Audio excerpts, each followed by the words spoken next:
Hi, welcome to this course Essential of Microsoft Office with Ultimate New Features. I am Kizar, your instructor for this course. We are presenting this course with a collaboration of daily teachings, and we will see how we can use Microsoft Office. First, we will see how we can download and install Microsoft Office, and then we will move towards this particular application like Microsoft Word, Microsoft Excel, and Microsoft PowerPoint. We will do all the things practically, not theoretically. Let's move and see how we can download and install Microsoft Office. Just go to Google and write www.office.com and press enter.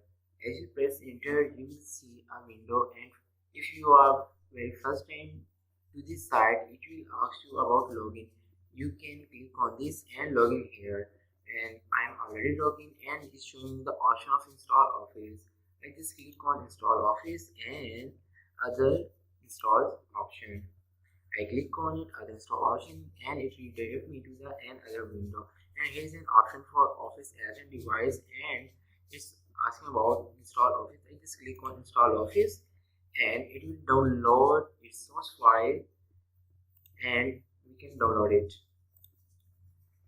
And as it downloaded, you can double click on the file and install your Office. It is pretty simple, and I'm going to tell you the second way how you can download and get Microsoft Office for free. Just go to Microsoft Store and search Office and just press enter. It will show you the application of Office, and you can see it's showing me 3 apps about Office. I just click on the very first app, Office, and here you can install your Office application into your PC or your system, your laptop. It's up to you. And I have already installed it, and you can see it's showing this product is installed. If you are for the first time here, you will see the option of install here, and you can click on install, and it will install Office to your PC or to your laptop. And it's all about today's video. In this video, we looked how we can download and install Microsoft Office. Be in touch and keep practicing everything. Thank you. In this video, I am going to tell you how you can use Microsoft Word. I am going to give you a brief introduction about its menus and all of its options in this video. First, go to File, which is the first option or menu for us. And you can see here are the multiple options.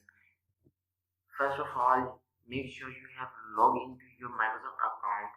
If you have logged into your Microsoft account, it will show you multiple templates to you. If you do not log into your Microsoft account, it will show you only 1 or 2 templates or blank document. If you want to create any new document in Microsoft Word, you will have to click on the new button. As you click on new, it will show you multiple templates that is predefined and available by Microsoft. It can help you to save your time. Means if you want to make any cover letter or if you want to make an import, it's already given few templates that you can just click on it and edit them. And if you want to create a blank document, you can click here. Yes, I want to create a blank document.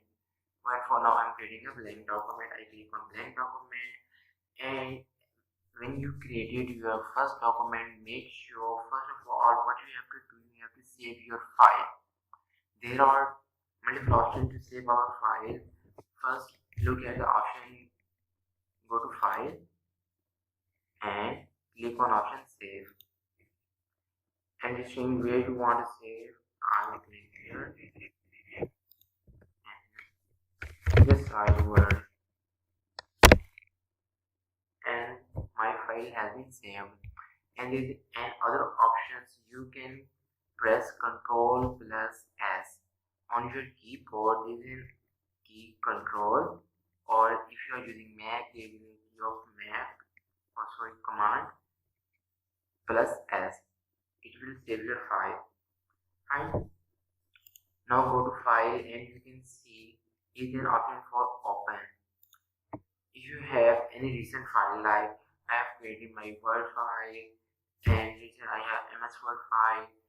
And if you have any recent file, you can open from there. And if you want to close it from your folder, you can click on this close, and you have to click on the file that you want to open, and then click on open. It will open your file as well.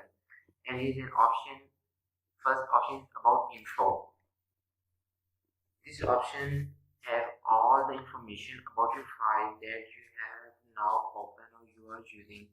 And it's again option for save, and you can see it in option for save as.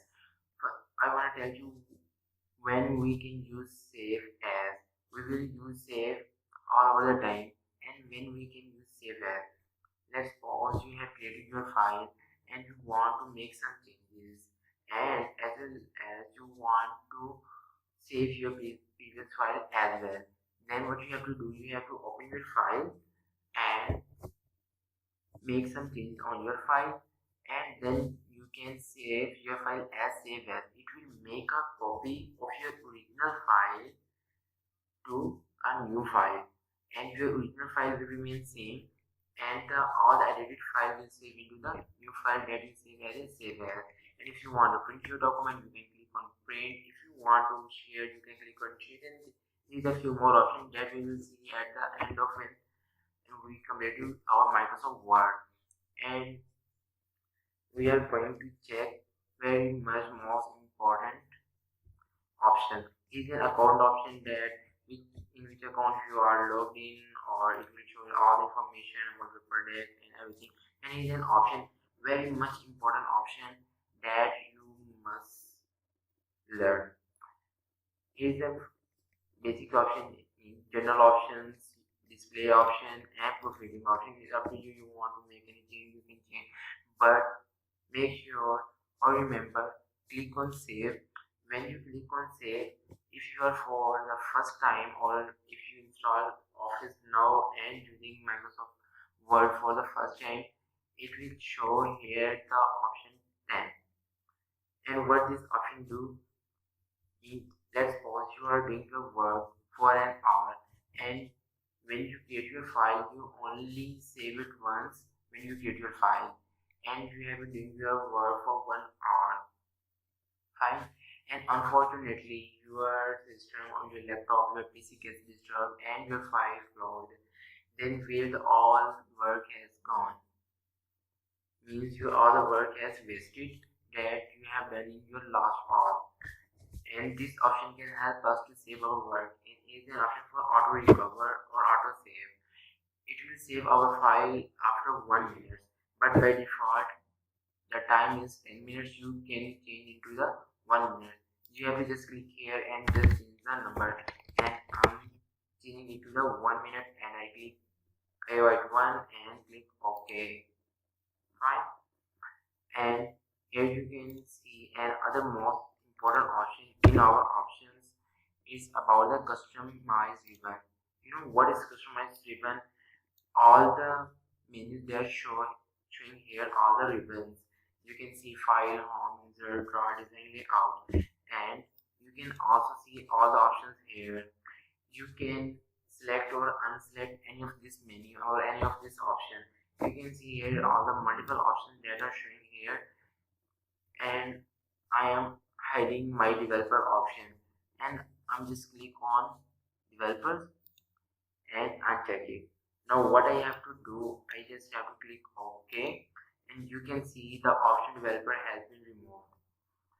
It's all about today's video. If you have any question, you can ask me in the discussion panel, or I will leave a link of my social websites or social accounts. You can ask any question or any query there. Thank you. In this video, I will tell you how you can use home bar. All the basic formatting options are available on mobile. Here I have a document of one of my favorite books, 7 Habits of Highly Effective Teenagers, and I'm going to format it and tell you how you can use home bar. You can see here are the font and the font in my documents that I am heading, my document is calibrated. You can change the size or change the family of your font. Like what I have to do, I have to select all of my document. You can select your whole document by pressing Ctrl+A. I will share all the shortcut keys in resources folder. You can get all the shortcut keys and their function in resources folder file. And I select all my file and I want to change this font family. What I have to do, I just have to click here, or I can press Ctrl+Shift+F. And if you forget any shortcut keys, you can just move your cursor there and it will show you the shortcut key as well. Like it's saying the ways my cursor is on font, and if I want to use shortcut keys, I can use Ctrl+Shift+F. I click here and I am writing Times New Roman. You can see as I click on it, the font family of my document has been changed. And second thing, here is an option for the font size.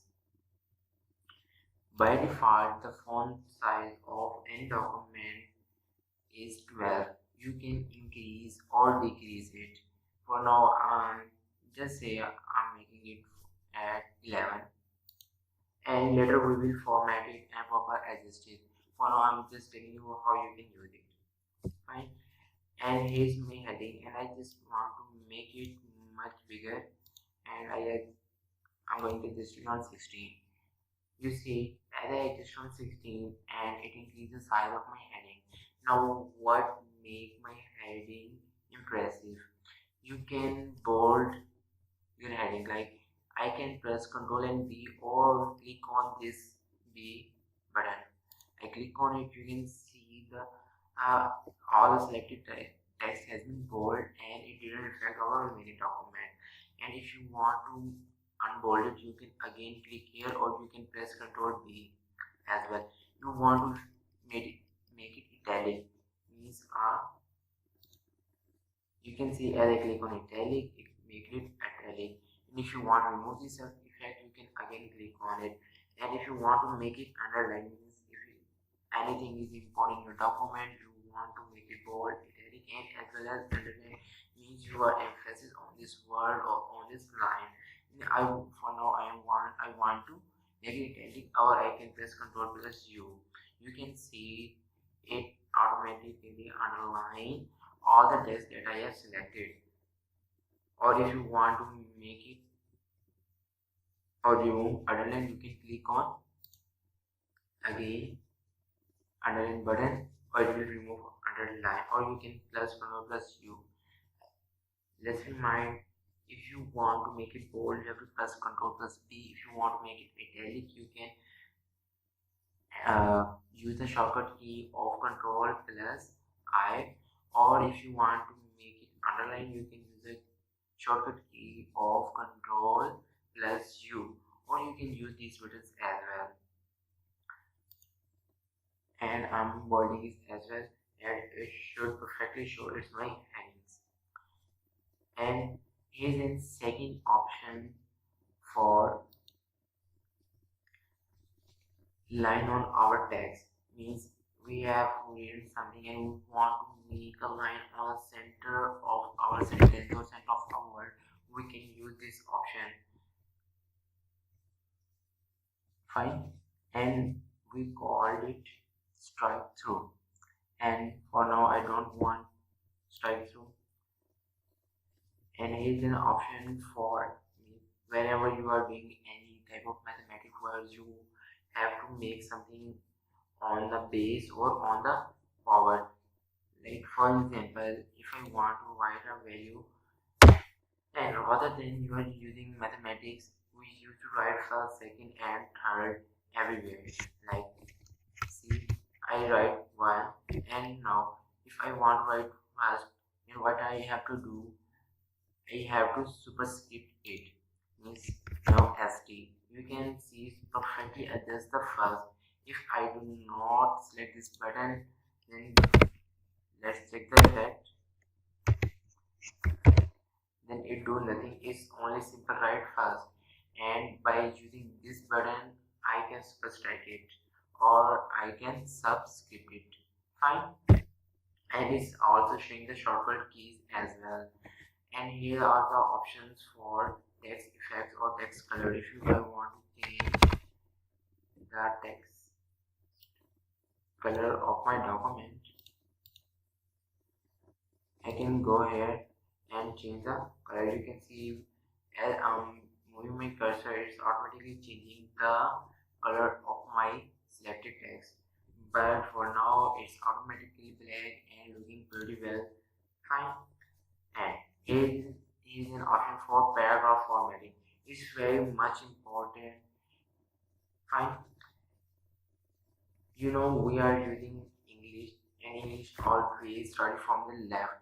And if you are using another language, you have to make sure from which side this language is going to start. Like if you are using Arabic, you are using Urdu, you have to start from the right. But we are using English, we have to start from the left. This option is showing that all of our text is left aligned or aligned left, or you can, if you want to make it left aligned, you can press the key of Ctrl plus L. What we have to do, I have to just select all of my text and I can make it left aligned, I can center the line, you can see all the text can center, I can right align, or finally here is the most important option that you must use. Your text should be justified, means it should be equal from every side. You can see now on every corner text is showing pretty good and fine. And when it was white aligned, you can see the lines are disturbed and not in a pretty good manner. And justify option help us to properly align our text. And if you want to make any points, bullets of your document, you can use bullets as well. Like I have two lines here and I want to make them or add bullets there. You can see here the multiple bullets I can use.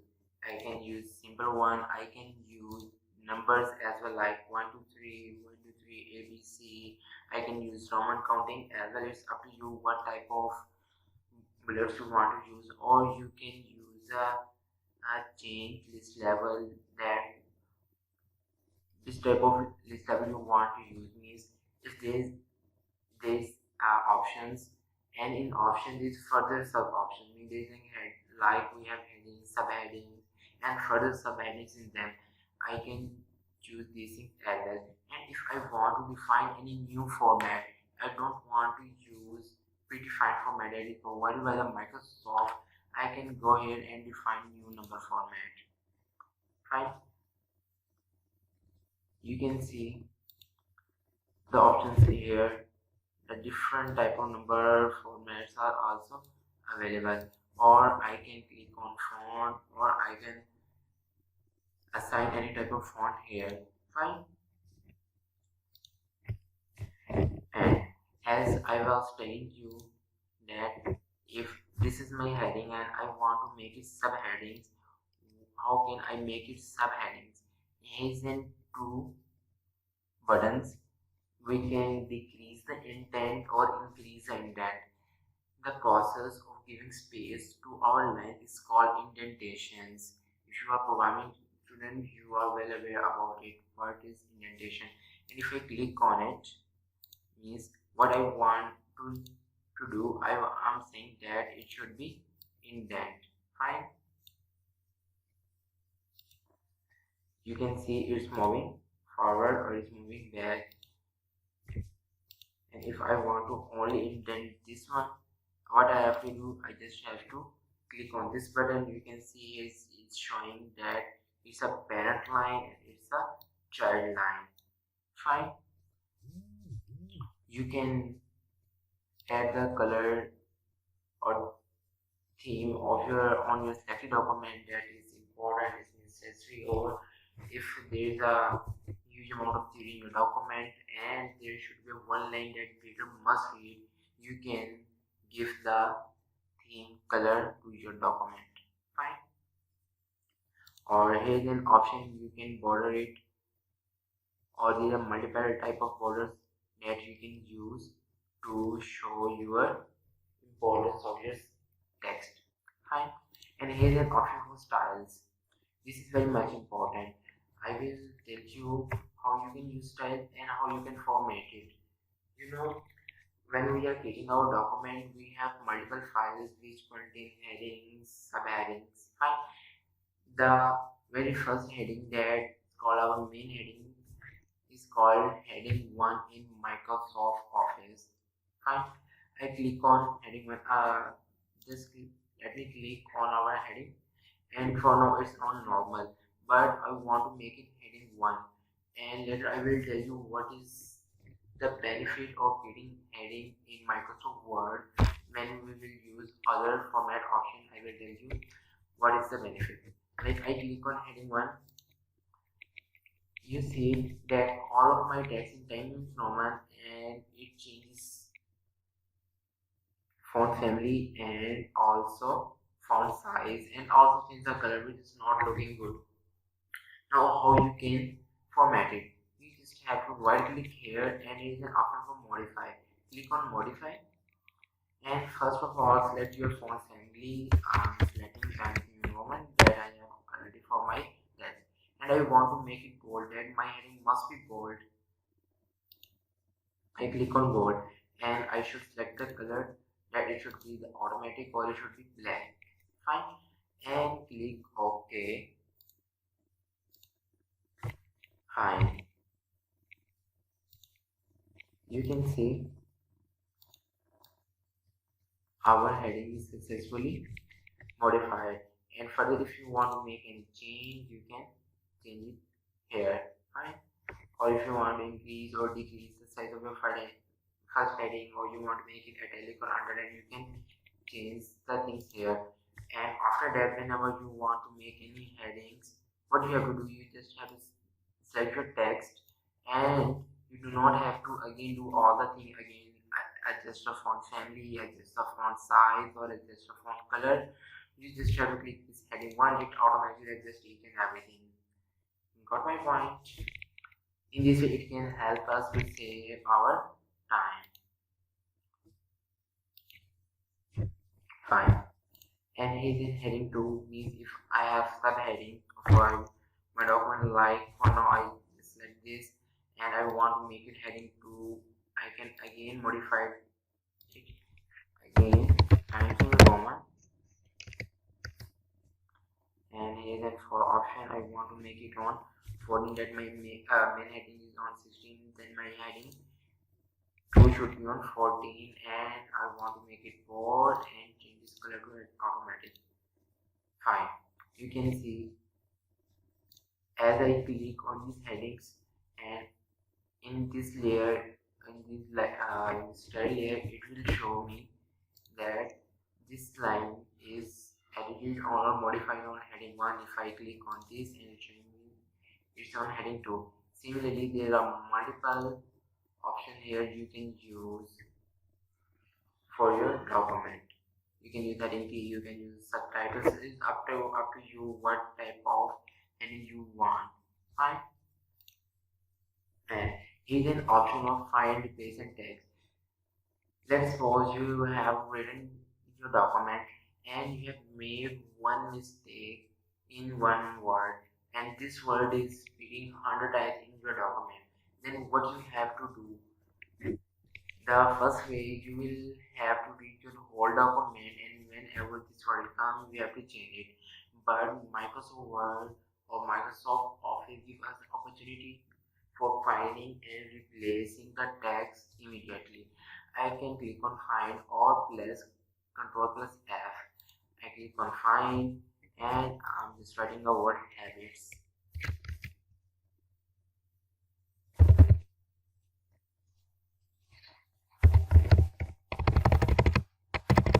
Or I'm writing about COVID, which is the word office document.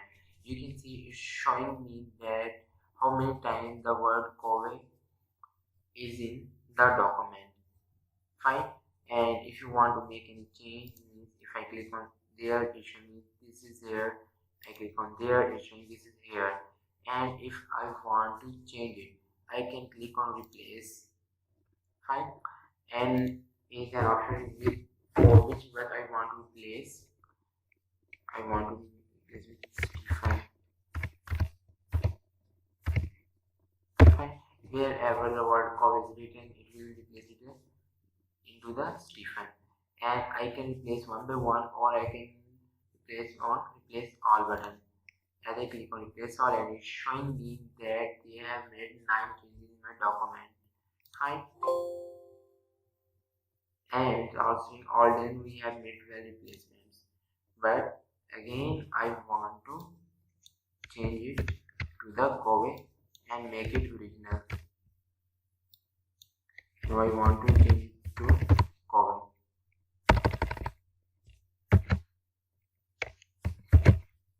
Fine. And I'm clicking on replacing all. Yes, I want to replace all, and showing me the same thing. In this way you can save your time as well. It is all about today's lecture. Make sure you are keep practicing your all assignment on time. In this video I am going to tell you how you can do your paragraph formatting. This video may be too short, but it is very much important that you should know how to do paragraph formatting. Fine. How you can do paragraph formatting? I'm just selecting my text, and here is an option for paragraph, and we have seen the basic option in our previous video, but for now I am going to do paragraph formatting. Here is a little button and it's saying it's paragraph settings. Click here. Fine. And first of all it's showing that what type of element we are using. We are using the digital element, and it's fine. If you want to change, you can change it here. That we have this option in this area, and we want to make it justified, and that's fine. And second is saying that what should be the direction of my text. It should be left to right or right to left. It's fine. It's left to right because we are using English. Fine. And here is the most important part. First of all, it's asking about the indentation. In our previous video, I told you that what is indentation. Indentation is basically a spacing before your text or after your text. Right? And it's saying before text, if I want to make any indentation, I want to increase or decrease it. You can see as I'm increasing the number, a text here is going forward. And if I adjust it on 5, and we can see our text is go forward to the 5 points. Again, I want to make it normal. What I have to do, I have to adjust it on 0 to make it clear. And here is an option for the after text. If I want to make spacing after text, you can see my text is decreasing here, and you can see like it make a later and compressed paragraph. Right? But for now I want to make it 0 as well. I can just write the number 0 here. Fine, and it's all set. And it's a very much important option. Then what type of formatting I want to do on my paragraph. It's showing our first line. You know what is the difference between showing first line and hanging? If I click on first line and press OK, it do nothing. But it is showing that I have used the effect of first line, but how much first line effect I want to use. You have seen in your books or in papers that this first line of paragraph is little bit indented as per the remaining lines, and is usually see a 5-letter space. It's called that.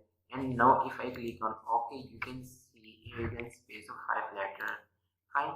You can indent it from here or on your keyboard. There is an option for tab button. Just clicking there, it will automatically indent your text as well. Fine.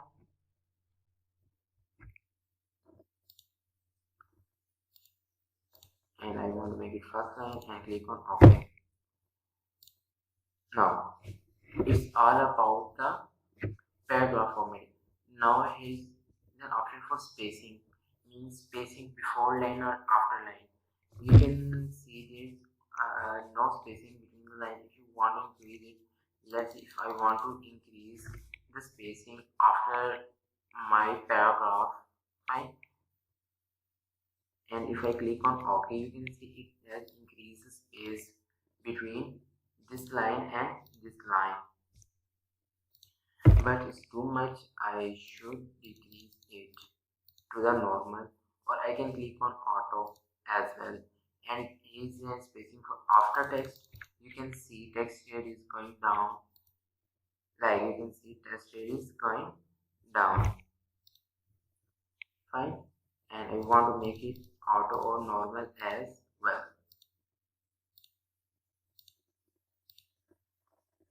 And here is showing that first of all, let me select the whole text.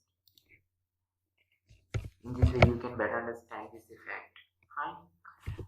I have selected all of the text and I click here, and it's asking about the line spacing. It's asking about the single line spacing, which is already single line space. If I want to make it 1.5, you can see it has made the space of 1.5 between each line of my document. Fine.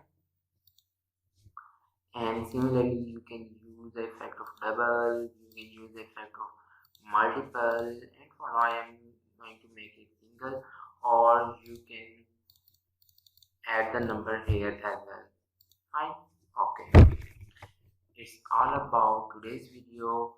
Make sure you are keep practicing your all the word on time. Thank you. In this video, I'm gonna tell you how we can do formatting in Indent part of Microsoft Office or Microsoft Word. First of all, we are going to add pages or add cover page to our document. I just click on very start of my document. I want to add the cover page. Microsoft Office gives you a predefined template of cover page that you can use, or you can make your own by adding a blank page at the start of your document. Fine. And here are the multiple options of the cover page. You can select any one, and I'm setting this single one is looking pretty good. Here I can add here, and in here we are working, and I can add the title of my document, I can add the subtitles, or I can add much more about the author. Fine. In this way we can add the title page in our document. You can change it, you can change to any, like I click there, it automatically change. You can just write the name of your document and make changes as per your need. And here's an option, and for now I don't want any title page and I want to undo my task. Here are the options for undo and redo. If I click here, you can see it's doing undo command, and if I want to read it again, I just try to click on this button. You can see it's again reading. Or on your keyboard, you can use the key of Control Z. Whenever any task or anything done by mistake in your document, you can press Control plus Z. Fine.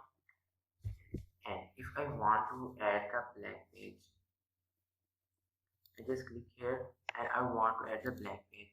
You can see it added a blank page before my text. Fine. Or I want to again delete it. Or if you want to make a page break, means if I am working here and from here I want to make a page break and jump to another page, jump to new page, use a button page trick. You can see it's exactly web page from there where my cursor was set it. And again I want to undo this command and I press Ctrl G. Fine. Similarly, if you want to add any type of table, let's go. I have opened a new document and I want to add a table. Fine. You can see as I'm moving the cursor on a table and it's showing me the number of rows and number of columns. You know what are the rows and columns? The vertical line in table are the columns and the horizontal line in a table are called rows. You can use these multiple rows and columns, or let's pause for now 3 by 2 or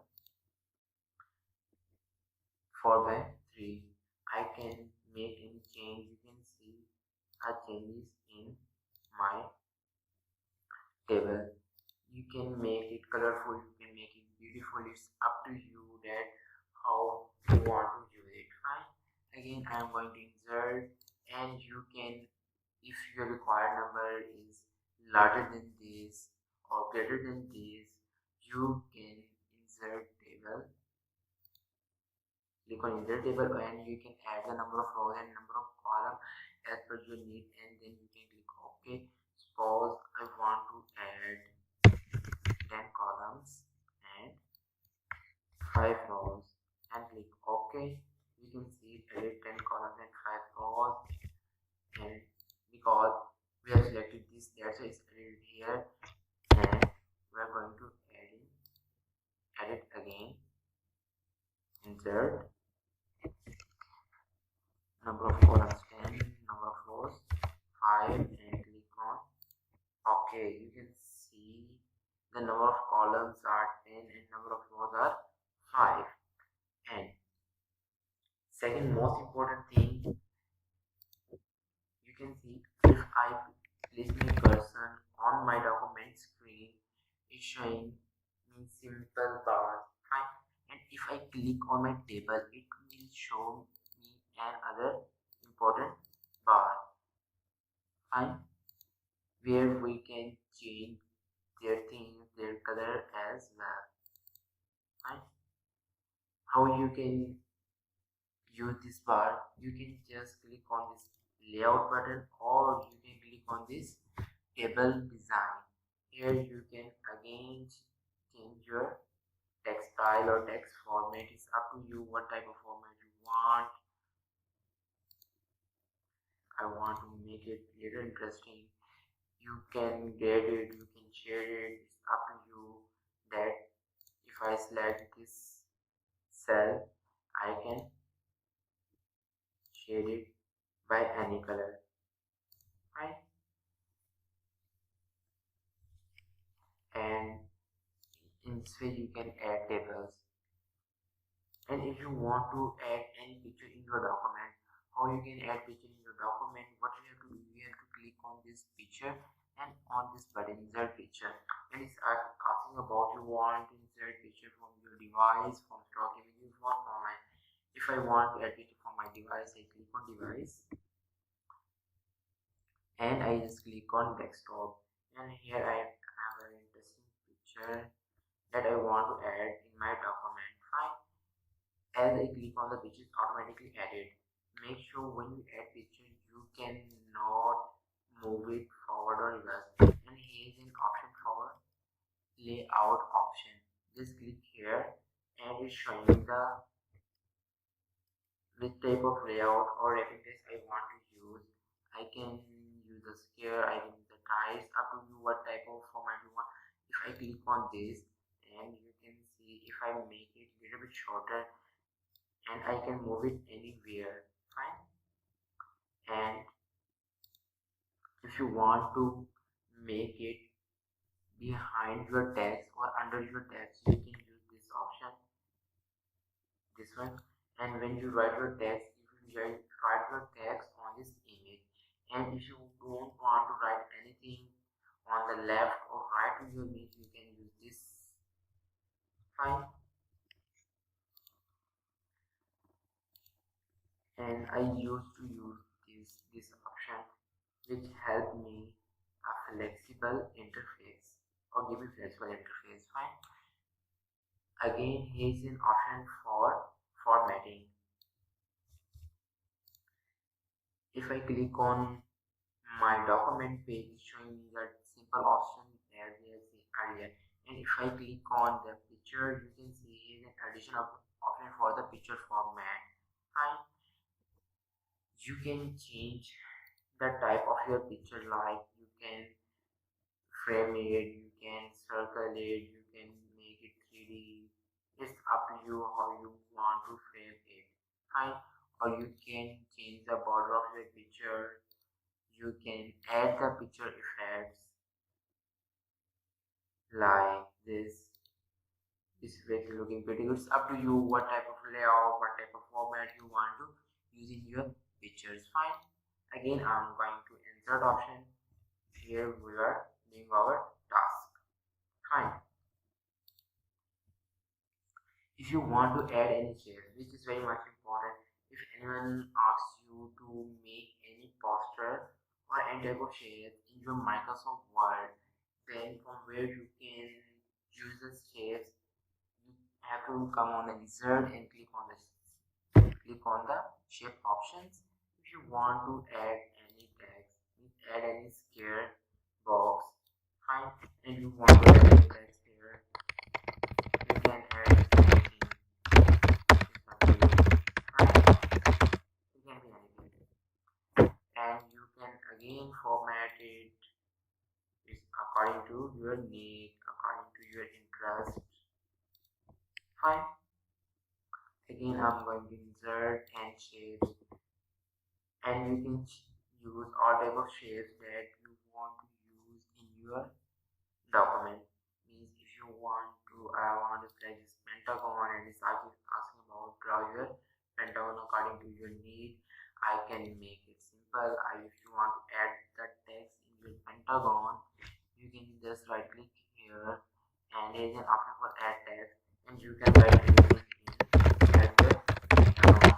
Fine. In this way you can add your text, and there is an option for shape fill, that if you want to fill your shape with any color, you can use shape fill option, or you can change the color of the outline as well, or you can again use the shape effects that you want to make it 3D, you want to make it inverse. It's up to you whatever format you want to use. Fine.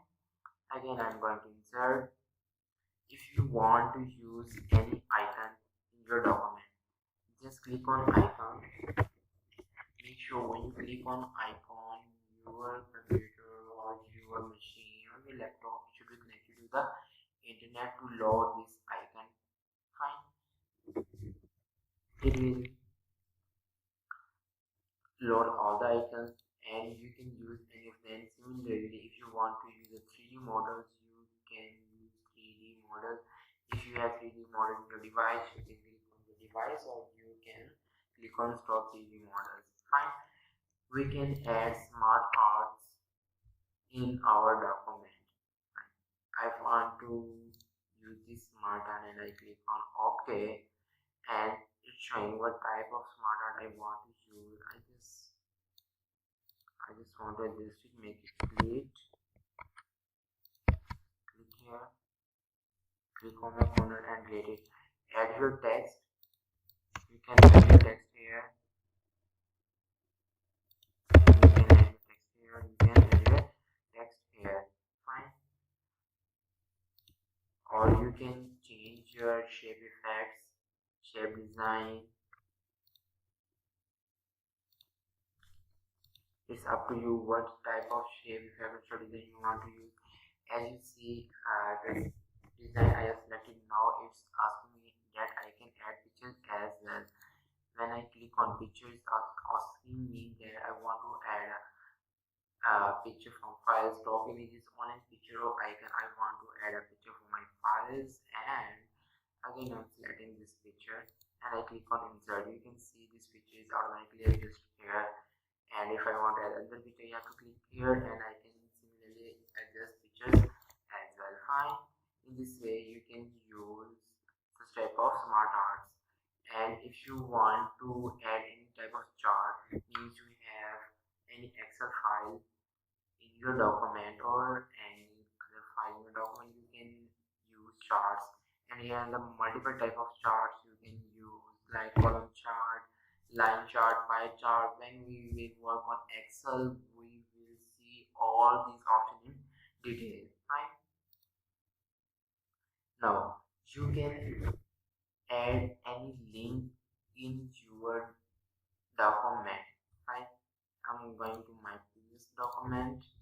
Let's pause. I want to link this line. Fine. What do I have to do?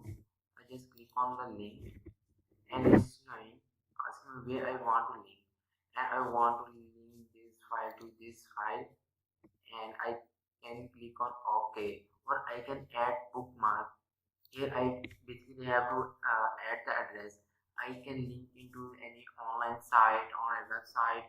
What we have to do, if I want to link this to the online site, I just go to Google and copy the URL of this particular site and paste it here, and then click OK. You can see as I make it or attach it to the link, this is automatically changed. And when I hold my cursor here, it's asking me if I want to open this file. What I have to do, I have to press the control and then click on this file. It will open this file, open this link as well. Fine. In this way you can add bookmark, or you can add comment. Means you are doing something like your life. I want to add comment.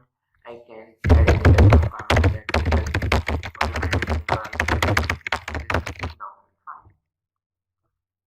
I can resolve it, or I can replay it, or you can delete your comments as well.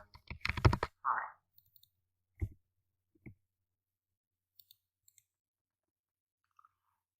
You can right click here and you can delete your comments as well. And very much important thing is header and footer. How we can add header and how we can add footer. One of the easy way to add header and footer, just click there header, and it's showing you the multiple type of header and what of header you want to add. And I want to add this one. I have to write the name of my document, that we are learning MS Word. Fine.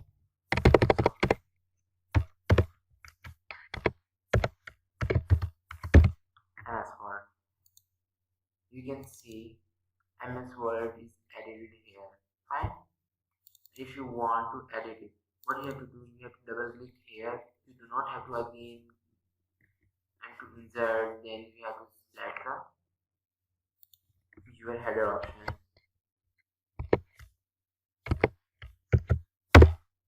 Now looking fine. Similarly, you can add footer by double clicking here, and you can add footer. Just is an option for footers, that what type of footer I want to add. Like I want to add numbers, or it added the number 1 on my next page is the number 2, and you can change this number page formatting, and it's showing page number. You want to add the number on the top of your page, on the bottom of your page, on the center of your page. It's up to you what type of page number you want. Fine. Let's pause. I want this type of number. You can see it's edited 1 in my header, because the style I selected was for the top of the page. If I want to make it on the bottom or on the footer, what I have to do, I have to just click on the page number and select the bottom of the page options. Fine. You can see the multiple options. You can select anyone, is up to you what type of page number you need. You can see I have selected this one and it's edited here. Fine. In this way you can add header, footer and page number. If you want to insert text, you can insert from here, or you can insert from the shapes. Fine. And it's all about today's video. Make sure you are keep practicing your every assignment. In this video, I'm going to tell you how we do formatting in design bar or in layout bar. First of all, here is an option for theme. You can select any type of theme that you want in your documents. Fine. You can see the multiple type of themes available here. You can make it colorful or you can adjust any type of theme if you want to use. And if you do not want to use any theme, it's up to you. Fine. And if you want to make your page color or you want to use or change the color of your text style, you can change it from here, as we have seen this option in our home bar that we can change the color from here as well. Fine. Now we were in design bar and you can change the font drag to all of your document as well. Fine. And here is an option for paragraph spacing that we have already done in our home menu, and here is an option for effects which is we have already done. Fine. Now here is the most important option for watermark. You know what is watermark? Watermark is a picture like that. You can see here that whenever we are working on our document and we want to protect our document, we can make it in PDF file, or we want that no one should copy my file, or wherever my file move there should be a watermark of my company or of my name or of anything that you can add in your watermark should be displayed that show that you are the owner of it. You can use this predefined watermark that if I click here, you can see the watermark behind our text, or you can use custom watermark as well. It's saying if you want to remove this watermark, you can click on no watermark and press OK. Now watermark has been removed. Fine. Click custom watermark. If you want to add any picture in a watermark, just click here and select picture and click here work offline, and you can select picture for your watermark, and I select this one, and if I press OK, you can see our picture display here and it's already adjusted in watermark behind our text, and you can see a minor watermark effect here as well because the picture color was also white, that's why it's white. Again, I want to make watermark as a picture, and he's asking about the language and he's asking about the text. That's what I'm writing here, daily teaching,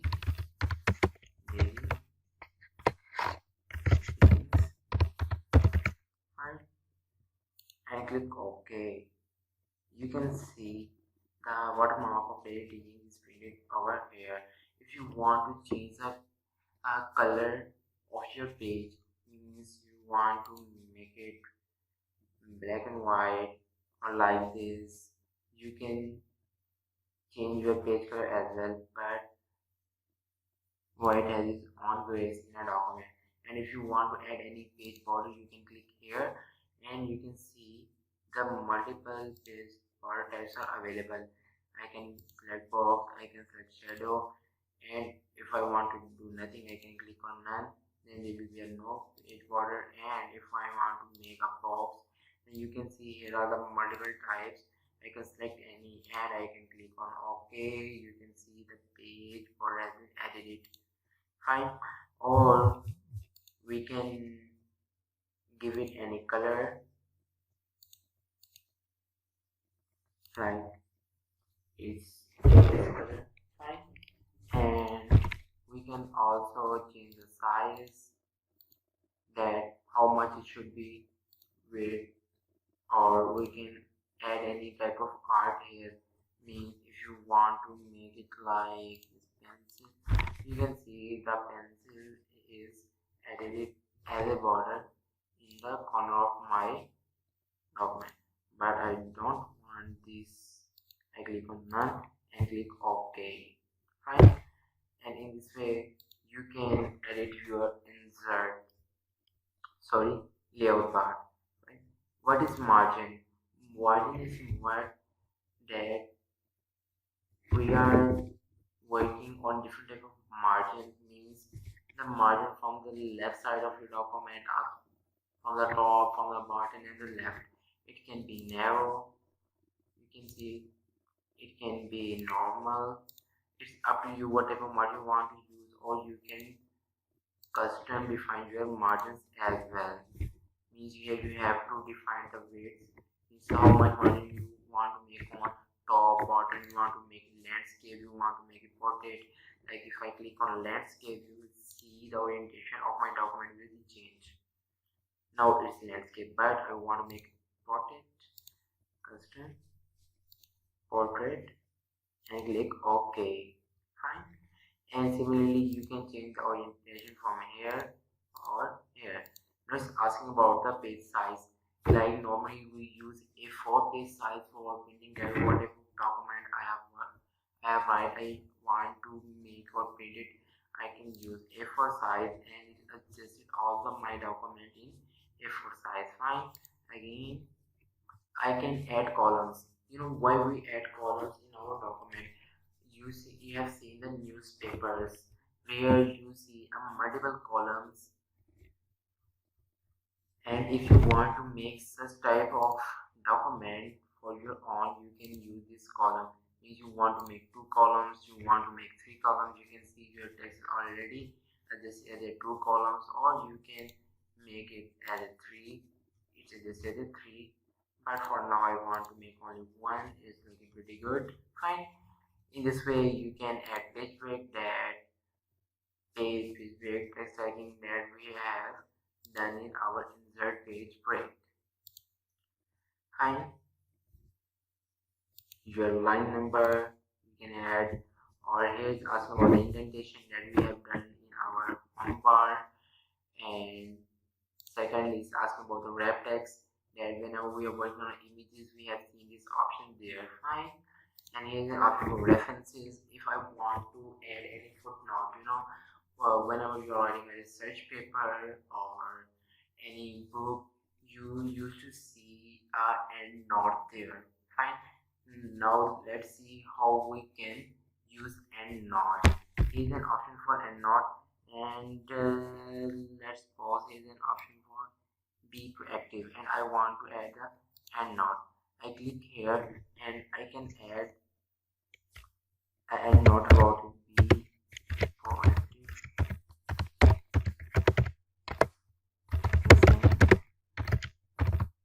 Have it. Or you can add any type of endnote. It's up to you. And what type of endnote you want to add, but make sure, let me zoom, and you can see that I have added one endnote and it's edited one. And if I want to add another endnote, and I select text and I click, you can see I can add a endnote here. Fine. And you can see the number 2 here, means showing the meaning of this word. You can see on the endnote on number 2. Fine. Similarly you can fine. In the very first lecture I told you that we have adjust our headings, that I told you we will see later how we can use it. You can see if all of my document adjusted according to my adjusting heading 1 and heading 2 or heading 3, I can make a default table of content here. I click on this and I click on automatic table of content. You know that I have created this heading as a heading 1, and this is as a heading 2, and this is as a heading 1, and it automatically created these. Fine. That's why we need good formatting in our document. Just keeping it. Fine. And if you want to review your text, you want to translate your text, or you want to read aloud your text, you can just click on this button. 7 Habits of Highly Effective Teens. Habit 1. Fine.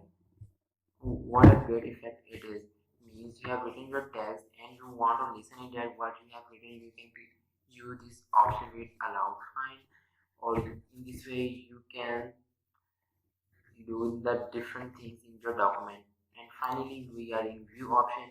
If you want to add the words of your document, how you can add the words of your document, and if there is any spelling mistake in your document, how you can remove the spelling mistake in your document. Fine.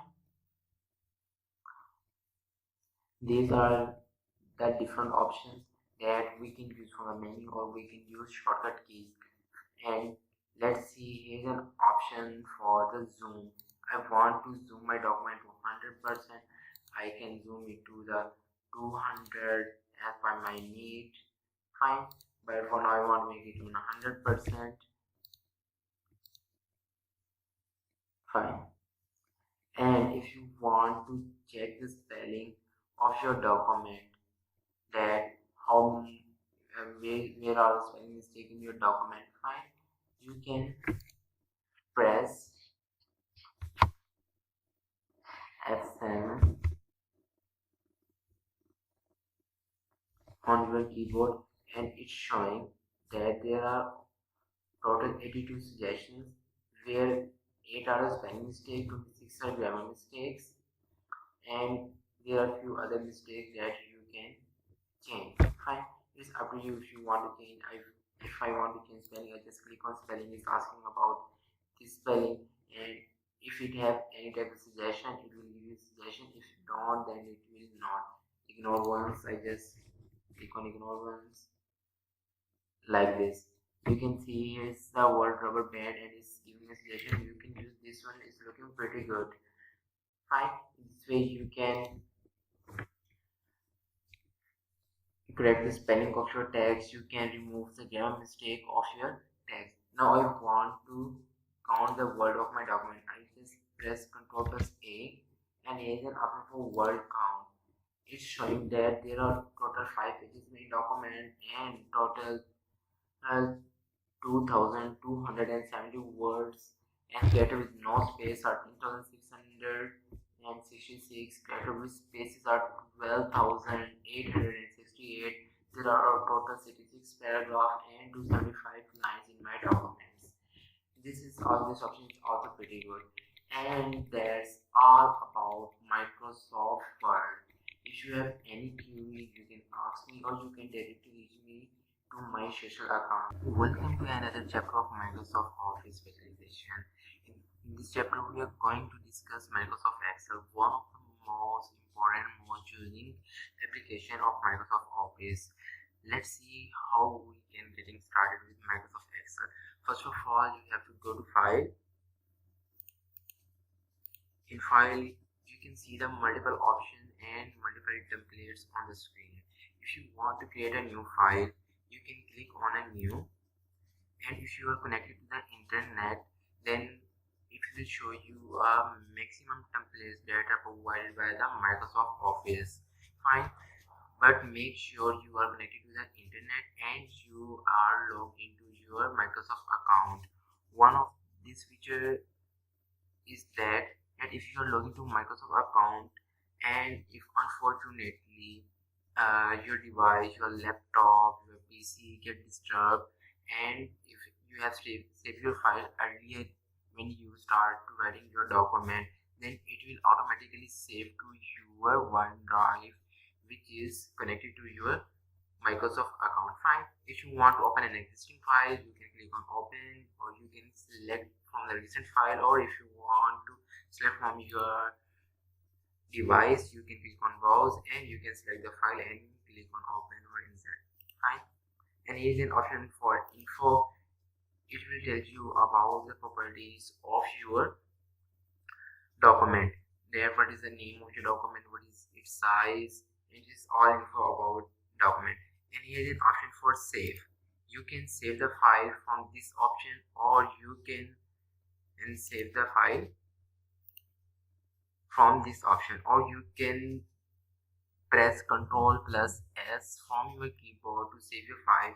And I'm saving it from there. I just click on save, and I am just giving the name to the file, and you can see it's automatically giving me a location of my Microsoft OneDrive. But for now I don't want to save it to OneDrive. I want to save it to my PC, and I want to save it in my downloads folder, Excel, and just want to name it Excel file and click save. You can see the file name automatically changes Excel file.xlss, which is basically the extension of Excel file. Fine. In this way you can save your file as save as. You know why we use save as? If you have open any recent file and you want to make changes, and you want to save your original file, and also want to save a new edited file that you have made changes, you can save your file as save as. When you save your file as save as, then it will make the original copy of your file as it is, and create another copy of your file where you edited your all the new document, all the new things. Or you can print file as well. You can share file, export, publish and close. I will make a one video on all these, means how we can use this option in Microsoft Word, Microsoft Excel and Microsoft PowerPoint. Fine. Actually this option we basically use at the end of the document whenever we complete our document, if we want to export or share it. That's why I'm seeing them for now. Fine. And here's an account option. When you click on account, it will show you about your account information, and you can give the feedback. And here's one of the most important option that I use to tell to my students, that you should, whenever you save your file, first of all you should go to options and click on save. And if it's your first time, you will see the time of 10 minutes here. Actually what is it, when you save your file, and Microsoft Word, Excel, PowerPoint will automatically save your file after 1 minute, but by default this time adjust to 10. Make sure like in your PC it may be showing like this, but make sure you have changed it to the 1. It will save all the data whatever you are doing after 1 minute. Fine. And click OK. And it's all about today's video. Make sure you have to all the changes that I have told you in your Microsoft Excel application. Fine. Thanks for watching. In this video I'm going to give you some basic knowledge about Microsoft Excel that you should know as an Excel expert. Fine. Excel sheet consists of multiple rows and columns. Fine. It's a combination of rows and columns. Then what is row and what is column? The horizontal line in your document like this, I select it's a horizontal line in our document is called row, and the vertical line in our document is called column. Fine. You can see a dotted line here, like this, a dotted line here, and here is actually a page break between Excel columns. Fine. And if I click on this cell, actually each box is called cell in Microsoft Excel, and each cell has its unique ID. Fine. Like the cell I have selected, its name is E4. Actually it's a column and 4 is its row. If I say I am on C7, means you can find this cell on 7 row and C column. Fine. Or you can see 7E, it's up to you in which way you want to call this. Fine. And second thing, in Excel we have multiple sheets called spreadsheet. Means the sheet we have open now is called spreadsheet. We can name the sheet by double click on the sheet, and we can name our sheet. Like I can name it a practice sheet.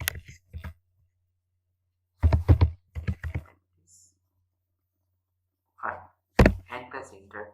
Then your sheet name has been changed.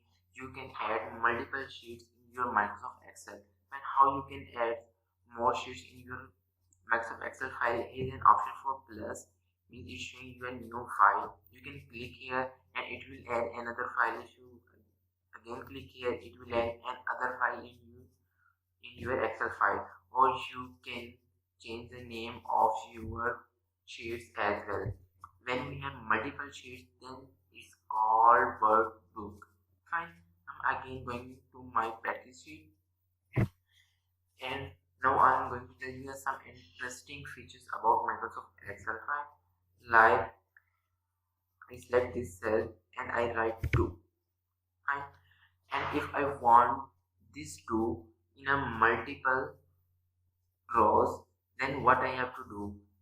One of the ways I have to write 2 in every line like this. But we have an efficient way for this. How we can print this 2 in a second, in a few moments, in a multiple lines. When you bring your cursor and it's showing such a plus icon, you can just drag it down, and up to your requirement you can drag it down and it will print 2 on your screen. Fine. And if you want to print a sequence or number on your screen like this, 1 is 2, then how you can print 3, 4, 5, 6, 7, 8, 9, 10 up to so on. Fine. Place your cursor here. When it's showing such type of plus icon on your screen, you can select 2 rows. Fine. And if you want to print all the line, again you have to place your cursor here. When you show this plus icon, you can drag it down up to your requirement. Fine. You can see it's print all the values in sequence 1, 2, 3, 4, 5, 6, 7, 8, 9, 10 and up to so on. And if you want to print a even number of sequences, what you have to do, you have to print a 2, and now I write 4. Now again I have to select both of them, and then I have to move my cursor here and drag it and drop it down. Fine.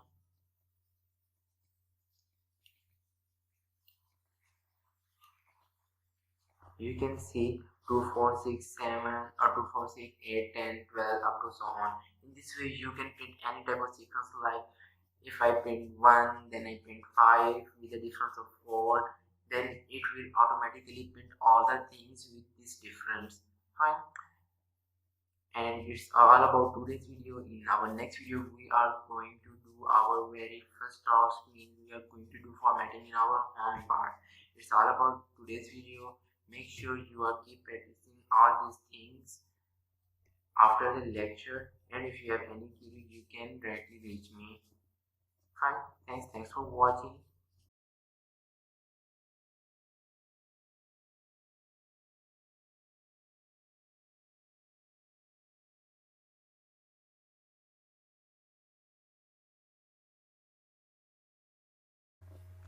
In this video, I'm going to tell you how we can do our basic formatting in home bar of Microsoft Excel. First, have a look on the sheet. In our sheet, I have a data of 2 banks. One is Habib Bank, second is National Bank of Pakistan. In our both sheet, we have a amount of our customer, and we have an amount that they have received, and we have an amount that they have remaining in their accounts. Is called balance. Fine. First, have a look what we can do in font bar. Fine. If I double click on this cell, fine, then I can select all the data in this cell. I can change its font size and font family as well. If I want to change the size to Times New Roman, sorry, I have to click on font Times New Roman and press enter. You can see the font family has been changed. Now I can increase or decrease the size from here, like it should be on 20, and I can bold and italicate, as we have seen these formatting in Microsoft Word lectures. Fine. I can increase or decrease the size of our words from here. Fine. Now this is basically the same formatting as we have already done in Microsoft Word, and I don't want to repeat it here because we have to do a lot in Microsoft Excel. And here you can change the color. It's up to you, you want to change or not. Fine. And here is the option for alignmentation. You want a center line, left line, or you want to justify. Fine. Now come to another important thing is called number. Actually, we have selected it in journal. We can change it to the journal, to the numbers, to the currency. If I select the number, and here are the numbers, fine. And if I want to show the amount of my customer in a dollar, then I can press on this dollar sign. You can see the dollar sign has been added to this cell, and in this way there are multiple currency options like United Kingdom, Euro, Chinese, and I can add many more from the more accounting formats. Fine. In this way I can get the percentage that how much balance they have remaining in their account, and here is the percentage sign. If I click on this percentage sign, you can see the percentage are automatically printed over here. Fine. And if I want this format in proper decimal format like 8458.00, and I can increase or decrease the number of zeros from this button. Fine. And you can see as I'm increasing or decreasing the number of zero, and here the value is changing. Like if I decrease, you can see it's come to accounting. If I further decrease, now it's come to custom, and if I further decrease, now it's now more different option. And in this way you can do formatting here. Fine. Now here is one of the most important options about style, or we can do formatting. Let's suppose I want to check that how much customer in my bank have more than value than this amount. Fine. We can check it in our conditional formatting. Like I select the value of condition formatting, and is an highest cell rows. I want to check, first of all I will have to select the column in which I want to apply this conditional formatting. Now click on conditional formatting, and if I want to check then how much people have more than 2000 amount in my bank. Fine.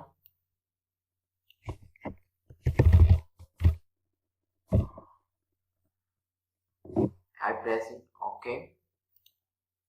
Then I can see then no one in my account have more amount than 2000. Fine. Let us change our format, and now we are going to change it to the 1000. Fine. And here is an option that in which color we want to display it. We want to red fill with the dark red text, we can yellow fill with the dark yellow text, and for now I'm just selecting same as red and press OK. Fine. You can see the people who have greater amount than 1000 in their accounts have already shaded with a red color.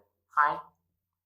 In this way we can do the formatting, that how much people have less amount than this, and how much people have amount between 1000 to 2000, and how much people have, if you want to select a particular amount, that how much people have amount of 5000 rupees or $5000 in their bank. I can use this option equal to, and you can also trace all this, and you can go for the more rules as well. Fine. And I'm going to select another column. Fine. And do another conditional formatting, and here is an option top and bottom rule. Fine. If I want to select top and, for example, whenever we make our sheets or our school sheet, and we do formatting in alphabetically A to Z or in decreasing order Z to A, I want to select topmost 10 items, then I can click on this, and it's showing me that how much cell that I want to highlight. Means top 10, I can change it to the top 3, I can change it to the top 20, top 50, and here again it's asking about the color. Now this time I'm choosing green color and press OK. Fine. You can see the topmost people have amount has been colored over here. Fine. In this way we can select bottom, or we can change any type of values. Fine. Actually, it may be, you may be thinking why not the top 10 values of this column has colored. Actually, this we are doing conditional formatting, and it select the top 10 highest values that this column contain, and it highlighted them. Fine. You can see from down these are value from 19,000, 18,000, and up to 16,000, and in our topmost we have only 9,685. That's why it selects the top 10 most highest values in our column. Fine. In this way you can go for the percentage and between items as well. Fine. Now I'm going to select another column to do formatting there, and it is in data bars. Means let's suppose in my column there is a maximum amount of 10,000. Fine. And this data bar or this graded field will help me to judge the values graphically in my Excel sheet. Fine. For now I am selecting yellow color for solid field. Fine. You can see a person who have highest value have a full gradient, and a person who have lowest value have a low gradient. Fine. We can apply this here as well. Like I'm going to conditional formatting and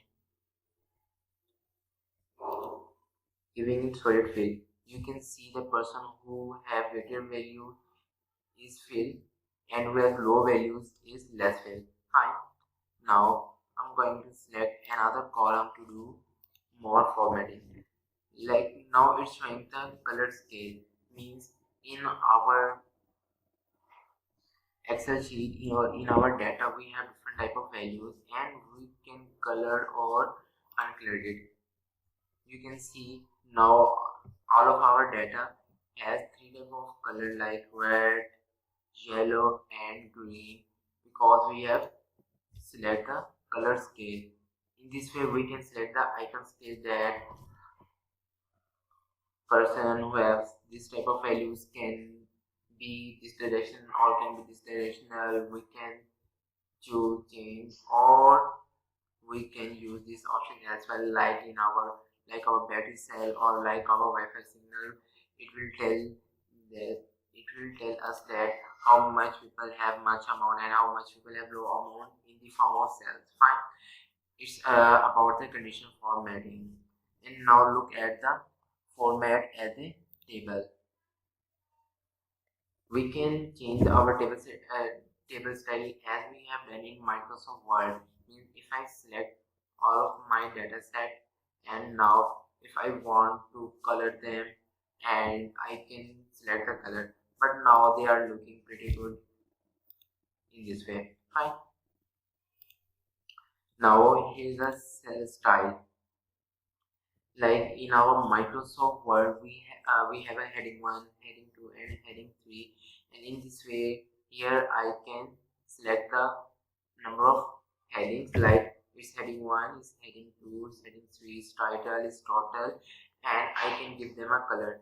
For example, it's our heading 1, this cell. I can give you a heading 1 and I can change the color as well. Fine. Similarly, we can give the heading 2 or heading 3. Fine. Like now if we want to insert any row, any cell, any column in our sheet, I can insert from here. Let's pause. I select this cell, and now here I want to insert a column. Now you can see the column has been inserted over here. Similarly, I can insert a single cell and I can insert a row as well. And I'm going to undo this one by pressing Ctrl and Z. Similarly, you can delete any cell or any row or any column. What you have to do, you have to select your rows and column that you want to delete, or you want to select the cell that you want to delete. Then come to here and delete cell, delete row, or delete column, or you can delete even whole sheet. Fine. And here is an option for format. It's very interesting that in which format you want to see your sheet. Fine. Like I'm clicking on the row height, and here's the row height is 15, and I want to change it to the 20, and click OK. And now focus on the screen. You can see the row height has been changed, and I can increase or decrease the size of a row height as well. Similarly, I can change the column height or column size as well. Fine. And it's all about today's video. Make sure you are keep practicing all the things regularly on a daily basis as you see your lecture, or you can do it when in your right pane you can open the video, and in your left pane you can open your Excel sheet and do the same formatting as I am doing. In this way you can learn the thing in a better way. Fine. Thanks for watching. See you in the next video. In this video I'm going to tell you how you can do formatting in insert bar. But before going to insert bar, let me tell you another thing about home bar, that this sheet we have created in our last lecture, in our last video. Fine. Let me print this sheet and have a look at its view. Click on the sheet and press Ctrl plus P. Fine. Or you can go to File and press P. You can see the whole sheet is white. The column we have written a data is in square form or in a cell form. Fine. And how we can add borders or fill all the gaps in our sheet. What you have to do, you have to select your required data, and here is an option for all borders. Like click here, and you can see here are the multiple. Like I want to add the bottom border, top border, but for now here is an option for all borders. You can see the all borders is now shaded. Now let me print our document, and you can see that all the area in which our sheet is existing is bordered, and now we can print it and we can see. And if we want to add anything in this line, now we can add properly. Right? Before it was only a blank line and it is not looking very well. Right? Now it's looking very fine. Now what to do? Now go to insert bar. You can see here is an option for table. You can add table, and it's asking, I just click on table and it's asking about the cell number, from which cell number to which cell number I want to add table. And if I click OK, you can see it has added a table in my sheet. I can change its color, and you can see here are the multiple options for color. I can use light color, I can use these medium colors as well. Fine. Let me select this one. I think this one is looking fine. Good. And again come to insert bar, and here is an option for addings. We have seen that we will see in our future lecture or in our bonus lecture of this course how to add add-ins in our Microsoft Office file. Fine. And next come forward, and here is an option for a chart. Right? Let me select the whole chart, and Excel gives you a graphical display in the form of charts that is all of my data. And if I want to create a chart like this. I have selected one of the bank and click on chart, and it's showing me a 2D chart, 3D chart, and this 2D bar chart and this 3D bar chart, and I want to create a 3D chart. I can click on any one. It's up to you whatever chart you want, and for now I am clicking on this. You can see the chart is successfully edited to our Excel file. Here you can change the color of your charts, or you can change your charts as well. If you want to change your chart, you can again go to chart and you can select another one, or you can change the style as well. Like for this time I want to add this liner chart, I can add.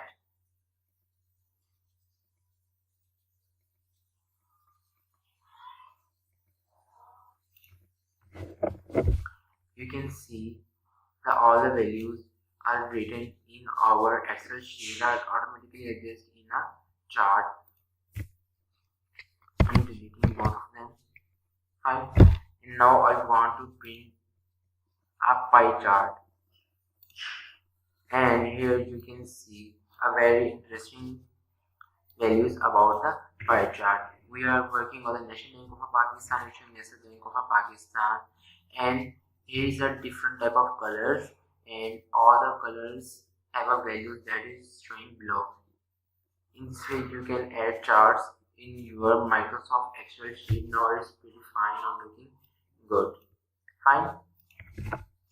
You can change the values of your chart, and here is one of the most interesting option about the map. Fine. If I click on map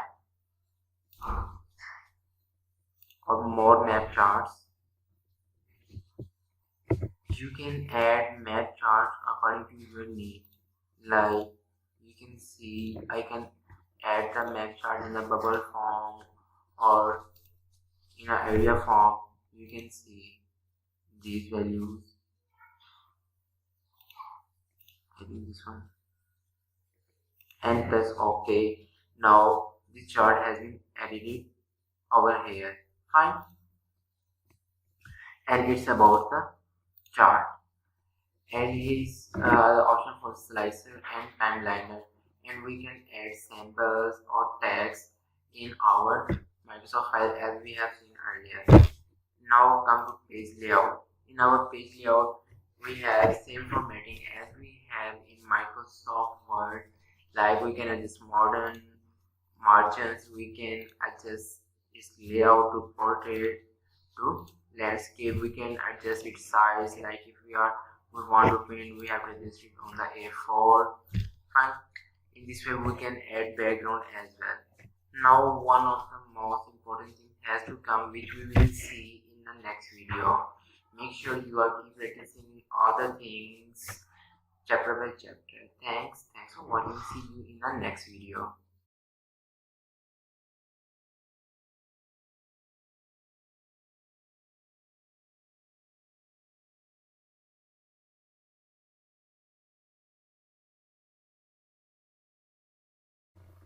In this video, we will see how we can work on formula, which is one of the most interesting functions of Microsoft Excel. And let me tell you how we can work on our formulas. I have selected the cell. There are 3 ways to enter a formula in Microsoft Excel. Fine. First, we have to select the cell, and you can write your formula here like equal to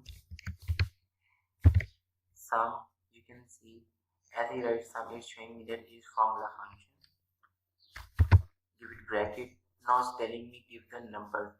Means what does it mean by number? I can give the cell reference. Like I want to add this. You can see F12 has been added.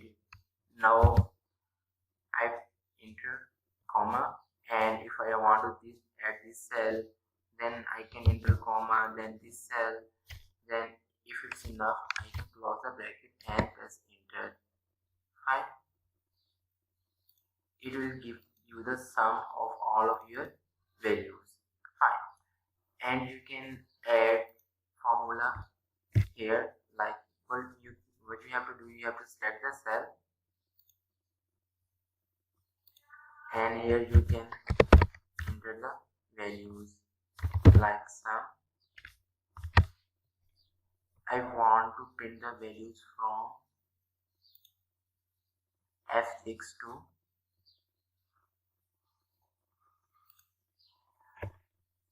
F37. How we can print the values of multiple numbers? You can see I have added the colon between them, and I want to print the value from F6 to F37, and I'm going to close the bracket and press enter. You can see all the values has been added, and here are the values that we have done in our previous step. Fine, that we have added the formula, and you can see the more function here. You want to change, you want to find the maximum values, you want to find the minimum values, you can do it from here. And one of the third and easy step to add formula is like this time I'm using the column, and here's a function, insert function. I can insert function. I want to sum. Let's click on sum and press OK. Now it's asking me about the cell reference that I want to sum the values. Number 1 is our G6, and our number 2 values is G7, G8, or I can give it equal to G37 and press enter. You can see all the values have been added over here. Fine. In this way, you can function auto sum, auto average, color. You can find the maximum and minimum number in your row. And here are the multiple options. Here are some financial formulas, some logical formulas are given over here. You can see the add date and time.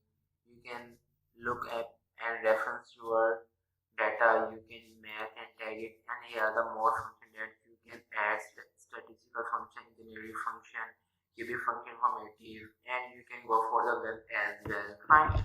And it's about the formulas in Microsoft Excel. Now here's a data review. Here's the same option that we have seen. We can check the spelling of our documents, that whether we are writing right, or if we have any grammatical mistake, it will tell us. In the option for view, and we can also help as well.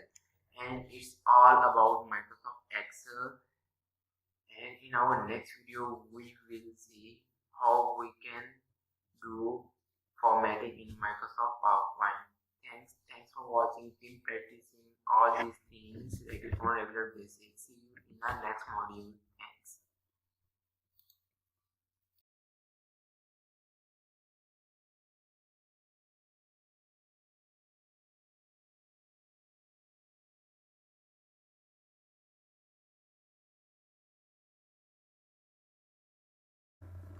Welcome to another chapter of Microsoft Office Specialization course. In this video, I'm going to tell you how you can use Microsoft PowerPoint, which is one of the most interesting features of Microsoft Office. Let's see how we can use it. First of all, we have to go to File, as we did earlier in our previous chapters. And here's in multiple options. First is Home. If you want to create a new file, you can click on New. And if you are logging to your Microsoft account, it will show you multiple templates that you can use. Fine. Or if you want to use blank, or you can use blank as well. For now, if I want to use any template, and I'm clicking here, and it's saying me, you want to use this template as I want to use, and let's click on create. As I click on create, it will create this template. Now, fine. In this way, you can create or open a new template. And if you want to open an existing file, you can click on open, and you can open your existing file, or you can browse it to your PC. Fine. Here's an info about your document, that your document name, your document file size. If you want to save, as I told you earlier, the very first thing whenever you create any type of document in Microsoft Office, you should save it first. Fine. Now I'm saving it. Click on save.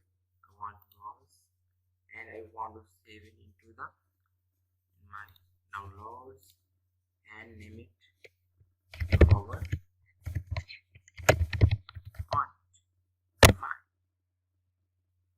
Now this presentation has been saved and you can see the name here. This presentation has been saved with the name of PowerPoint.ppx. Fine. And there are also multiple options saved as that I have told you earlier. What is the function of save as, print, share, export, and close. And we will see these options at the end of the module. Fine. And here is an option for account, feedback, and option. Again, I want to revise. Whenever you get your file, you first go to options and change the save preferences. Fine. Click on save and it auto save time is 10 minutes and go remove 0 and set it to 1. It means that whenever you are doing any task in your PowerPoint presentation, it will auto save after 1 minute. What you have to do, first you have to save your file earlier, then it will auto save your file after 1 minute. Fine. And it's all about today. In this video, I'm going to tell you how we can do formatting in home bar or in insert bar. This video is going to be pretty similar as our second video of formatting or in home bar and insert bar in Microsoft Word, and it has almost same features as we have in Microsoft Word. Fine. Again, we are here and here's the title. You know, the very first slide that appeared in your PowerPoint screen is called your title slide. Fine. And if you don't have any type of slide, means you have deleted your slide or you want to create new, how you can add a new slide or what type of slides you can add, I will tell you each and everything. Fine. And here's the very first option for new slide. Just click on this button, new slide, and it shows you up multiple slides with the name that this one is title slide, title plus content, only section header, blank, title only, means it is showing you a different type of slide. If you want to make your title slide, you can click on the title slide and it will create a title slide and you can name your document or you can title your document. Fine. And I'm going to delete. You can delete it by right clicking here and here is an option for delete slide, or you can delete, or you can just select the slide and click on delete button in your laptop or PC. Fine. I'm going to title this slide. Right. Forward.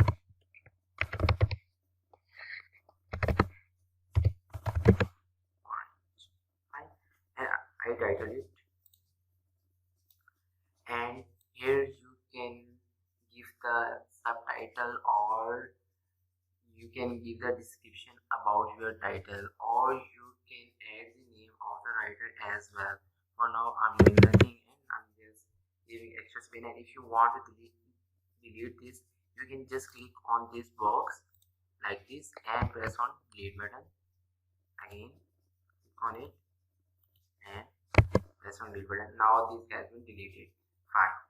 And if you want to change template style or template orientation, you can go to design and change and we will see all the things. But we are using Microsoft Office latest version, means we are now in 2021.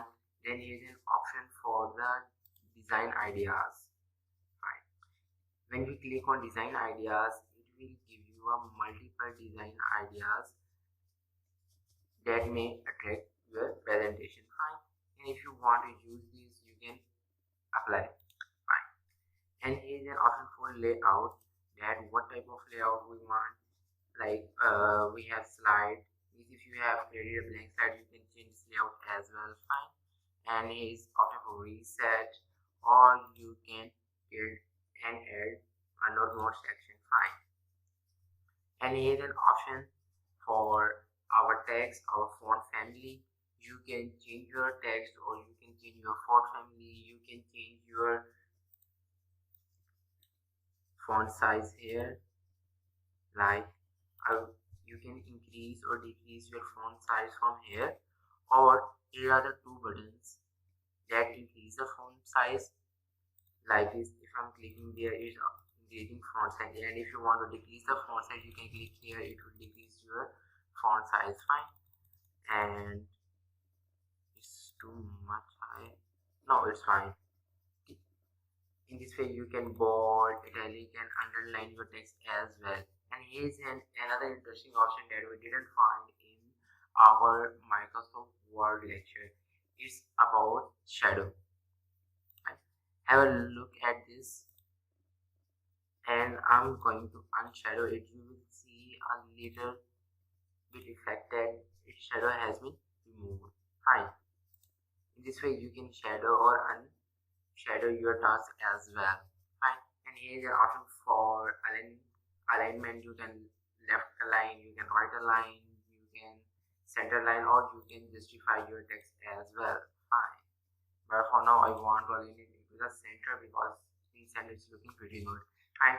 And again, if you want to add any type of bullets in your presentation, means like this. If we are in second slide and we have three numbers, right? And you can see all these three numbers are in a bullet form, but they have designed it, right? And in this way we can only change it to the bullet form as well, right? And here's an option. Let me create another new slide. I'm creating a blank slide. No, what to do when we have created blank slide, right? You have to draw a text box here. Fine. And here you can write all your arguments or all your presentation titles, data or description. Fine. And here I want to add, if I want to add shapes, I can select the shape from here. Fine. And let's pause. I want to add this one, and I can add this type of shapes here. Again, this is the same formatting in our shape format that we have done in Microsoft Word as well. Fine. Again, coming to home, and here you can see I'm just deleting this one, and I want to add some title.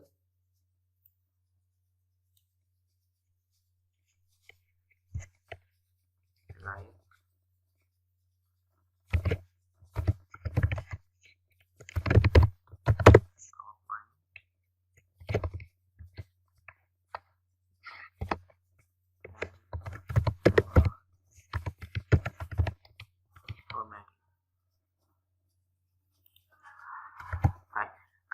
I created this title that is PowerPoint home bar formatting.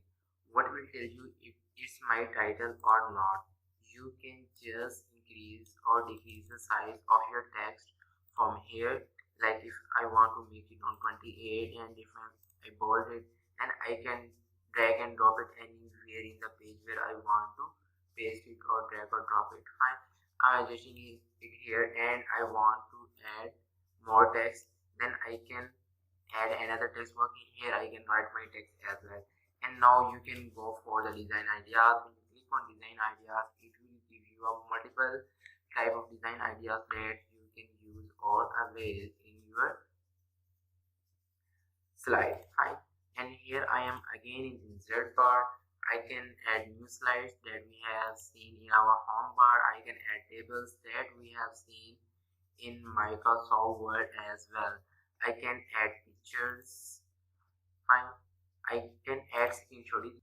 And now here's an option for photo album. Means when we are making PowerPoint presentation, we can represent it graphically, and if we have made a multiple photos, we can just click on this button. We want to add multiple photos, and here I have to file, select the file of text, and there is a file of text, or here I can select the folder where I have all of my pictures. Fine. And then I will click on insert. It will insert all the picture in my PowerPoint presentation. And if you want to add shapes that we have seen earlier, and again here is an option for icon. Then if I want to add icons in my presentation, that make sure you are connected to internet. First it will load in a few seconds, then you can see here are the multiple icons that you can use in your presentation. Fine. And if I want to use this one, what I have to do, I just have to click here and click on this insert button. As I click on insert, it will draw this icon here. We can change its color as well, like if I go to shape fill, you can see I can change this color as well. Fine. Now it's looking much fine, much better. In this way you can add 3D models as well. If I click on 3D model, it will again take few moments to load all the 3D models. Make sure you are connected to internet. Then it's saying that what type of 3D models you want to add. Fine. If I want to add, for example, chemistry 3D models, I have to just click on chemistry, and here you can see all the different types of 3D models are available here. And if you want to insert anyone, you just have to click on insert. Fine. When you click on insert, it will add 3D model in your presentation. Fine. Or you can rotate it as per your requirement. Fine. You can increase or decrease the size by dragging it for its corner. You can expand it in this way, you can expand it in this way as well. Fine.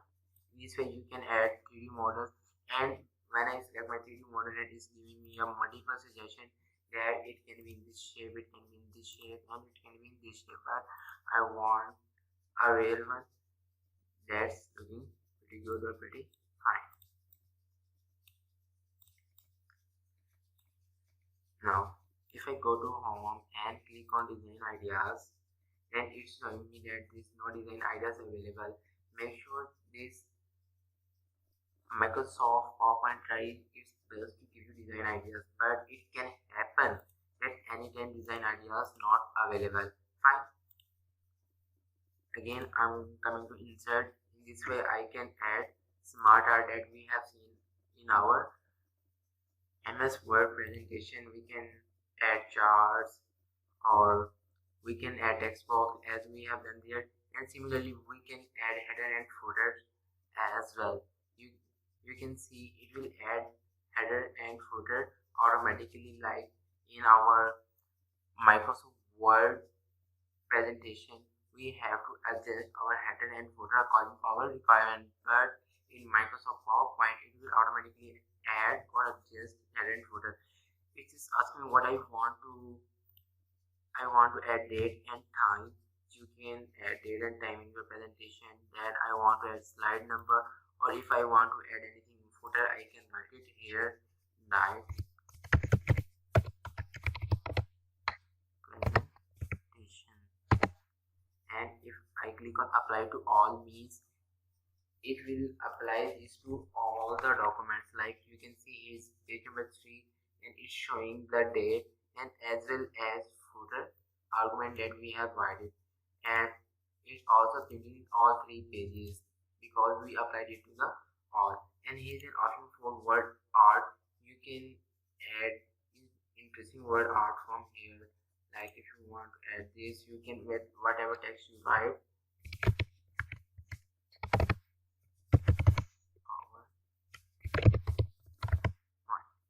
Then this word art option help you to design your art or make your presentation more interesting. Fine. In this way you can add interesting word art in your presentation. It's all about today's video. Make sure you are keep practicing all the things after the lecture. Fine. It will help you remember all the lecture or all the things.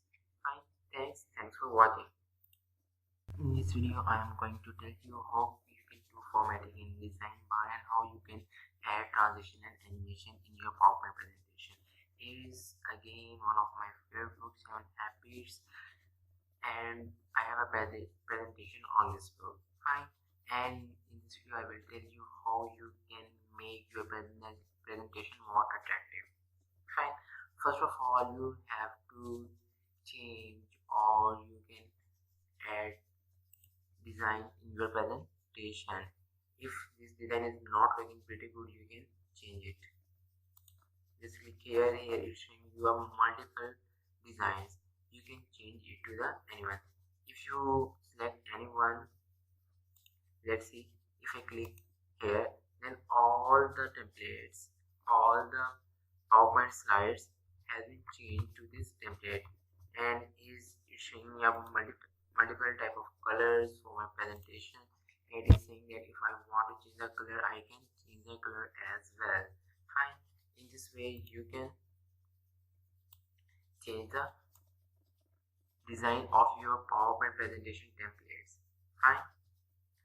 And now it's time to tell you how you can do background formatting of your PowerPoint slide. Fine. Here is an option for background format. This lecture is very much important. Listen it carefully. The very first option is saying that your presentation should be a solid fill, gradient fill. You can see the gradient, picture or text fill, or pattern fill. You can change the patterns which can make your presentation background pretty good. You can change the color as well, like if I selected pattern and it's showing the background and foreground, I can change the color. For example, I'm just changing it to the orange, and I can also change the other color. Let's pause, green, and it makes a combination of orange and green in our presentation. Right? In this way, you can add the patterns or you can change the background of your PowerPoint slide. And here is an option if I want to hide the background graphics, but I don't want to hide the background graphics, I can make it same. Fine. And it's looking pretty good. And if I want this background in my every slide, then I can click on apply to all, and you can see all the slide format has been changed. But I want to make it simple again. What I have to do, I can use this undo command or I can press Ctrl and Z. Fine.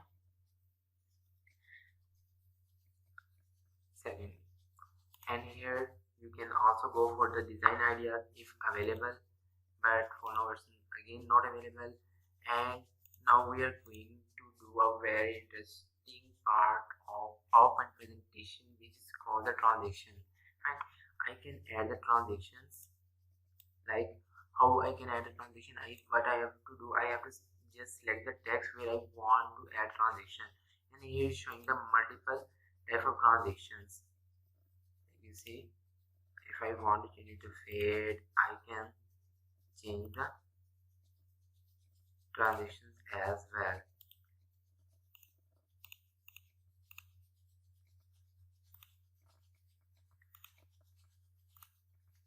And it's up to you whatever transition you want to add. You can see here all the multiple options for the transitions that you can use, but I'm just letting a simple one which is called fade. In this way you can add transition after every slide of your presentation. Fine. It's up to you whatever transition you are using or you want to use. Fine. And now we are going to see how we can add animations. What is animation? What I have to do, I have to just select the text and add the animation. You can see our text changing animation. Fine.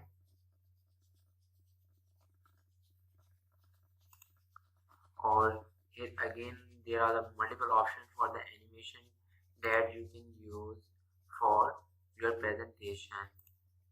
and again I'm just selecting this simple one, floating, and I can do this with all of my slides like this. But I have to just select the text and add the animation, and for remaining I'm adding one animation. Now what is the benefit of adding animation in your PowerPoint presentation?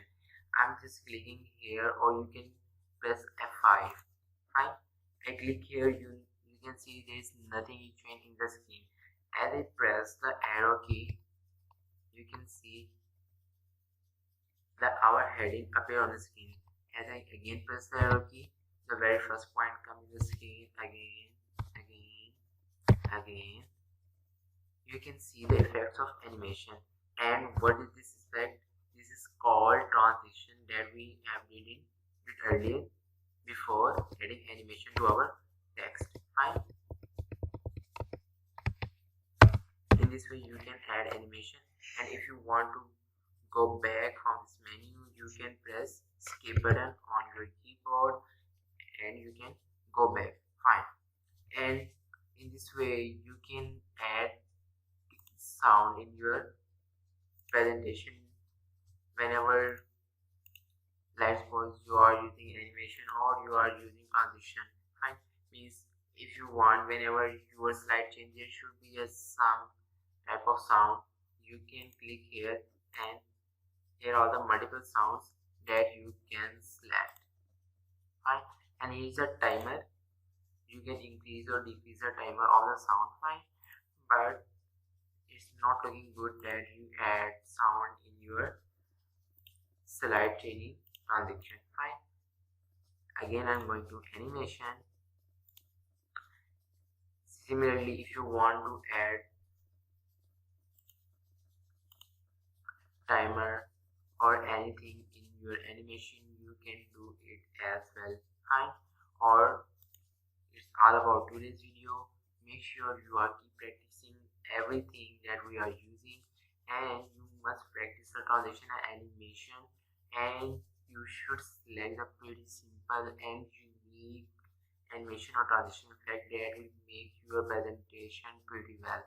Thanks for watching. See you in the next video. In this video I am going to tell you how you can export your file, how you can print your file, and how you can share your files. Fine. There were the few options that I skipped in my early lecture, and I told you that we will learn at the end whenever we have completed our document. I click on file, and here is an option for export. I click on export. Export means I want to change the file type. I want to create a PDF file or XPS document. Fine. I want to create a PDF file. I click on create, and I want to create it on a desktop, and you can see the file type is PDF. Yes, I want to get in a PDF, and click on publish. If it load, and now our document is successfully created in a PDF. You can see now this is PDF. Fine. In this way we can change our Excel file in PDF. Like I want to export my file, create PDF, and I also want to save it into a desktop, and click on publish. Now our Microsoft Excel file has been published in PDF format, and it's asking me it's publishing because we have enough data in our Microsoft Excel file. That's why it's taking a little bit time to publish it. Fine. In this way we can see we can publish our Microsoft PowerPoint file as well. I can click on export, and in Microsoft PowerPoint we have multiple options. You can see I'm just cancel this publishing. Fine. We can create a video of our presentation. Fine. Let me tell you first. We create PDF. I want to save it in a desktop, and click on publish. Now it is processing our document and it's showing now it has been published. Fine. In this way you can publish your document. Let me tell you how you can export in other ways. We can create a video of our document. It's showing you want to create a video.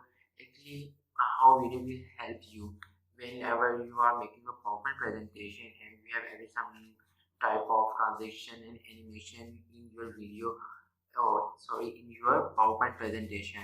Fine.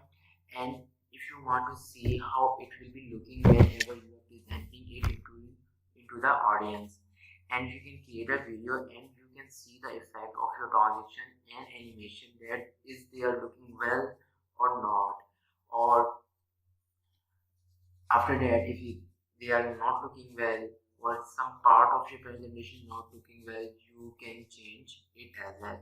Similarly, I can create a GIF, I can make a presentation for CD, I can create a handouts. What does it mean by handouts? Means we have created our presentation in the form of slides, and if we want to create a handouts of our slides, means we want to change it into a word form. I mean, I want to change it to the handout and I select the outline only and press OK. Then all of my PowerPoint presentation will convert into the Microsoft Word file. Means same file with a description like 7 habits of highly effective teenager dot docs, docx docs. You can see now it's all the data in our slides has been changed into the Microsoft Word file. Fine. In this way, you can change your file, and here is an option for share. If you want to share your file to anyone, you can use this option. Like I click on share. Where I want to share, you can go for PDF or you can go for other option. Fine. Now come to Microsoft Office file, and here's an option for transformation. What does it mean by transformation? Means you have created your document in Microsoft Word and now you want to transform it into the web page. Microsoft Office is giving you the facility to transform your page into the web page.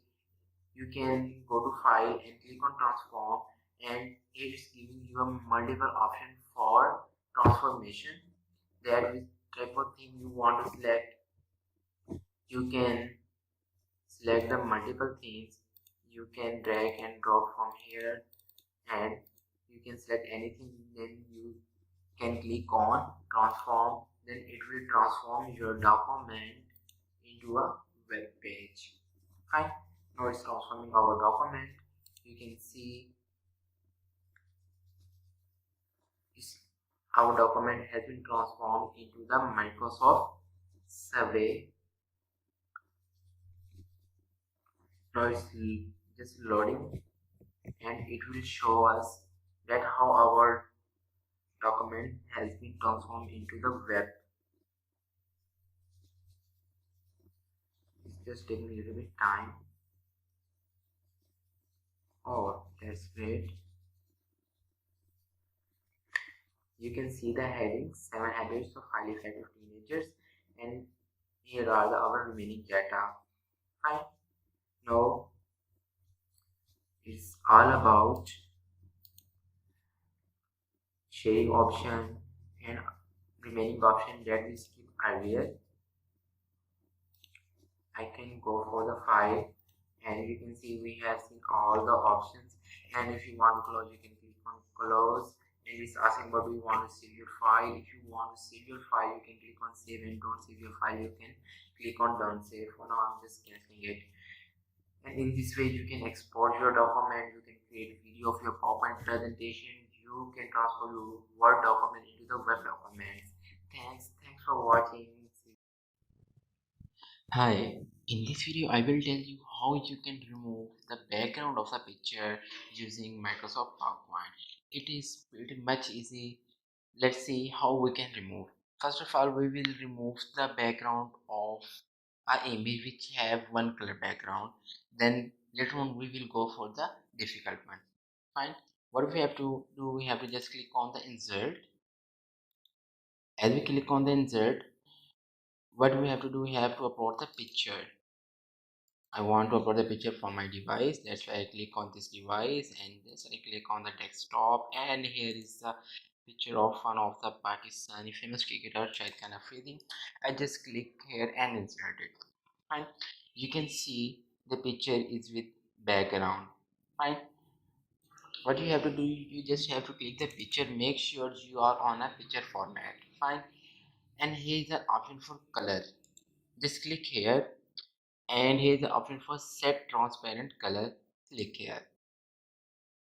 Now what you have to do, just click on the area, like, or click on the color that you want to remove from the picture.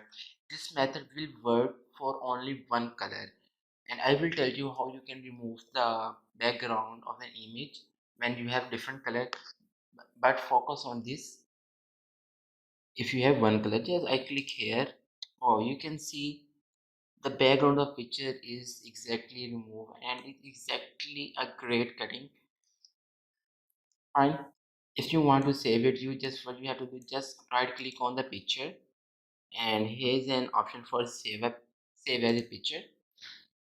And what you have to do, you just have to select the PNG format, portable network graphics, and you can click on save and it will save your picture. Fine. Now we are going to select another picture and see how we can remove the background from the picture. Fine. Now I'm selecting another picture of Shahid Afridi. Let me increase the size of the picture. What you have to do, you just have to press shift plus alt and drag the picture. Fine. Now if you want to remove the picture which have background with different color, you just have to click on the picture. Make sure you are on a picture format, and here is an option for remove background. Just click here and it will automatically remove background. But you can see here are the few problems. First, let me tell you what are these problems. I just click keep changes. You can see most of the area of the pictures are missing, and here is an extra area that we want to remove, but it's in the picture. Fine. Now you can see here are the two options: make area to keep or make area to remove. Fine. Fine. First, we are going to make area to keep. Here is an option for this one. Oh, that's great. It has been done. And now I want this area to keep. Now that's great, and click keep changes. Now you can see the picture. Fine. Now I am going to change the background of another picture. Just click on insert picture, this device, and this time I'm going to select a picture with a difficult removal background. Fine. Again, same process. Just click on the picture, make sure you are on picture format, and click on remove background. Fine. Now in this picture you can see the area in a purple shade, means this area will cut off from the picture, but we want to keep this area. Again, what we have to do, we have to make the area to keep. Just move your cursor that area, and here in that area, sorry,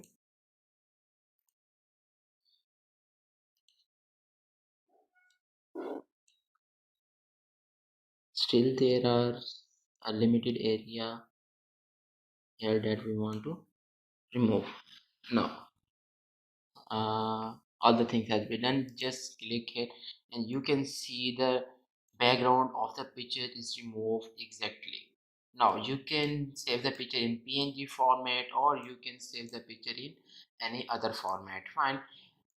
And if you want to add another background in the picture, what you have to do, you just have to add the background of the picture and adjust your picture according to your wish, and then you can save your images. Fine.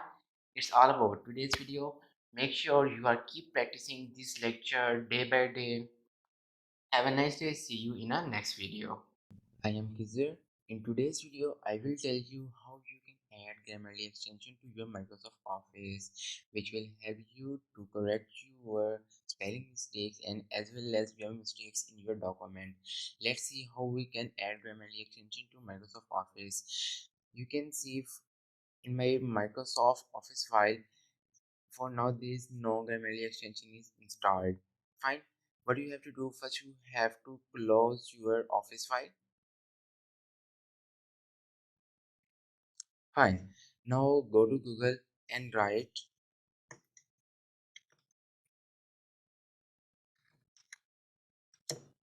Grammarly Office plugin or adding.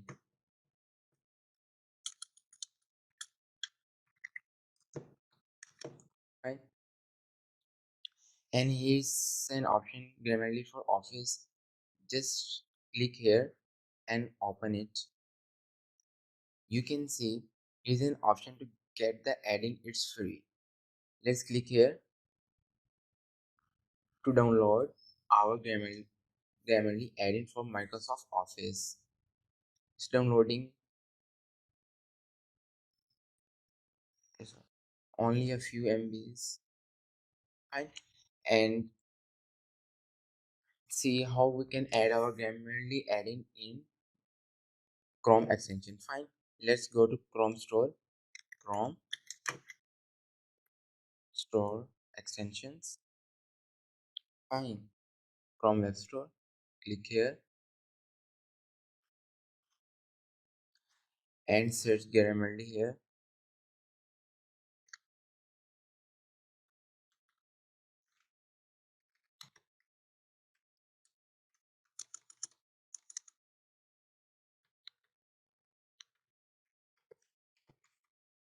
Grammarly. Press enter. And here is the very first option for Grammarly extension. Just click here and here you will see the option add to Chrome and you can click on it and it will add to your Chrome extension. In my case I have already installed, that's why it's showing remove from Chrome. Fine. Let's see, is it downloaded? Yes. Double click on the Grammarly add-in setup and let it install.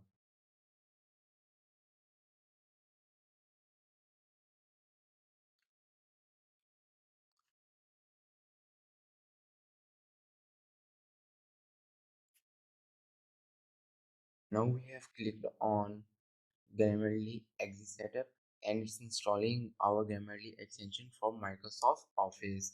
And here's option welcome to Grammarly and started. Click on get started and it's saying that for which application of Microsoft Office you want to install Grammarly, for Microsoft Word or for Microsoft Outlook. I want to install it for the both and I click press install.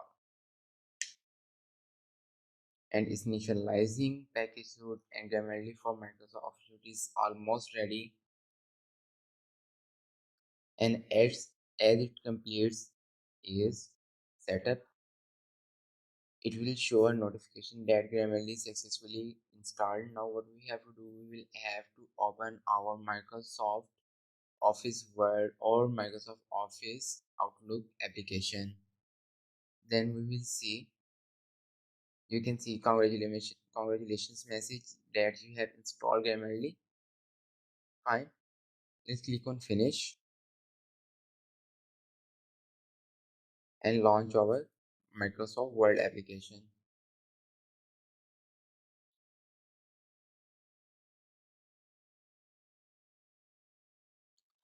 It's opening up a Microsoft Word application and this time I'm opening a document. You can see Grammarly here, that Grammarly is starting. Because it's for the first time, that's why it's taking a little bit time. Fine. Now Grammarly is successfully installed and getting started. Let's click on Grammarly.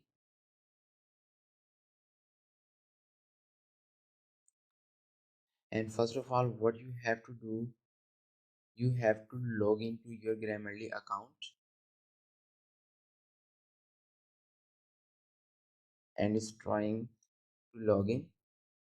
To start checking document, please log in with your Grammarly account. If you have already Grammarly account, you can log in with your email. If you don't have, you can create new one. Fine. And press here for login. Now it will redirect you to your login account, and here are the multiple options how you want to log in. I want to continue with Google, and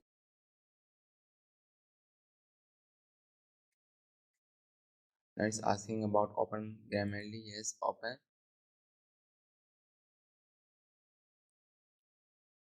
And in our Microsoft Word application, we can see it's connecting to the server. Now our Grammarly has successfully installed in our Microsoft Office.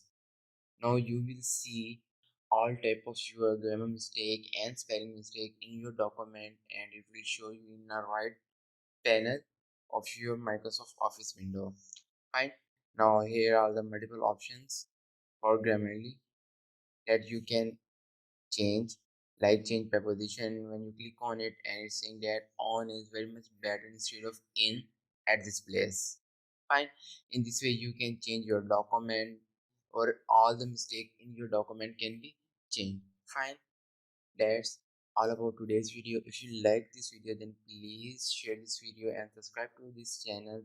Thanks for watching. See you in the next. Assalamualaikum guys, I am Kizer. In today's video I will tell you how you can convert your Microsoft Word document into the PowerPoint slides.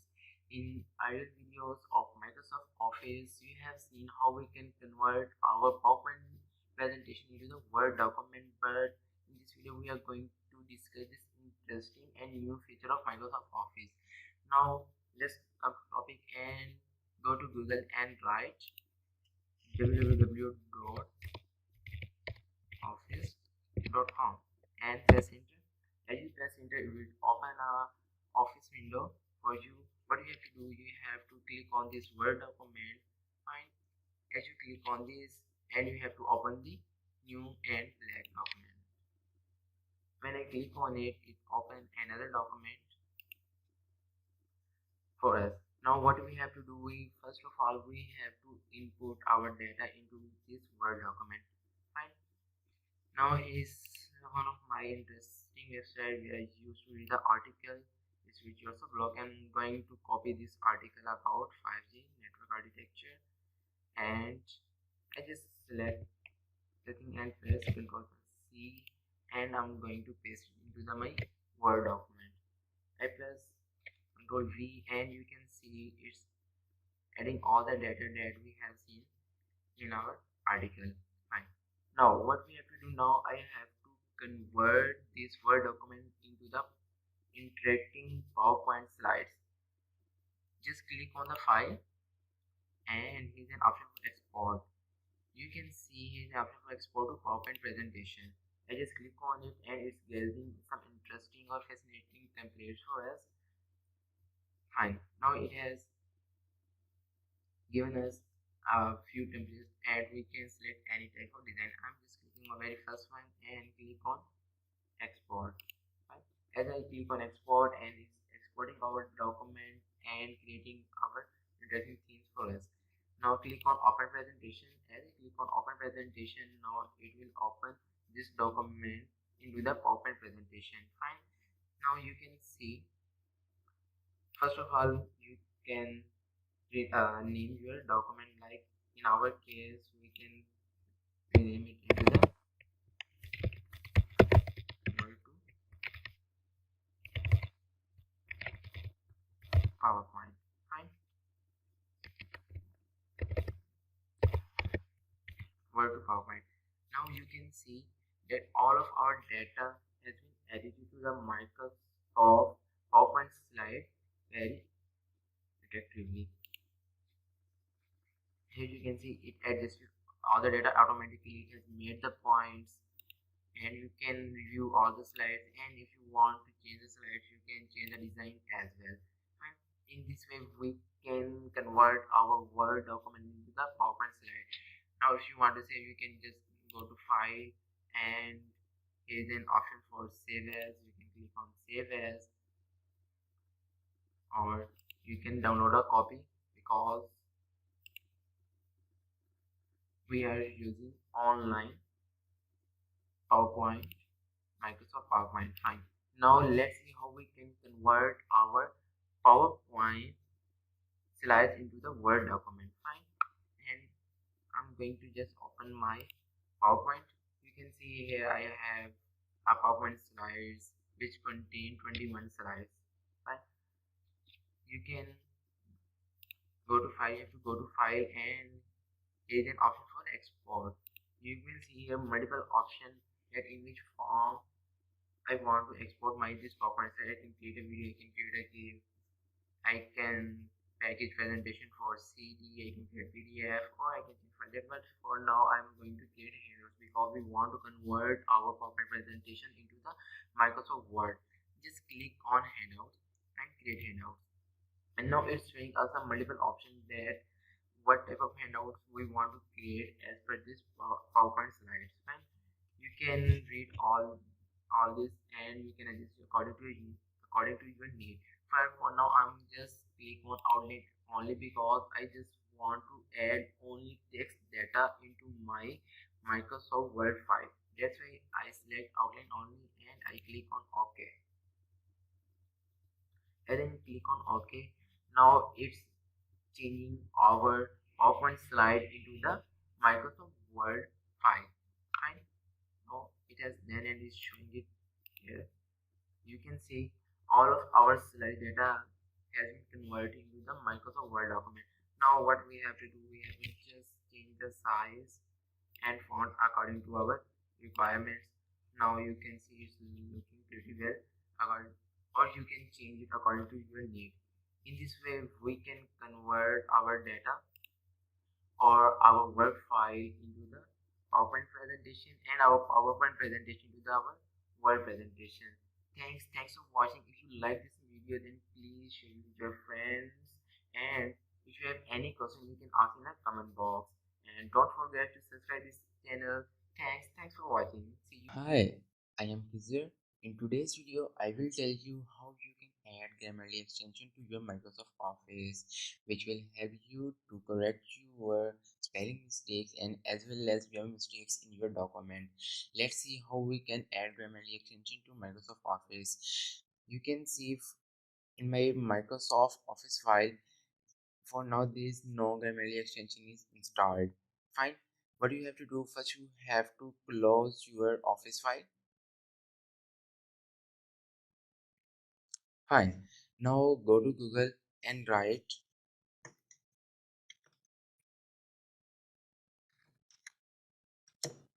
Grammarly Office plugin or adding.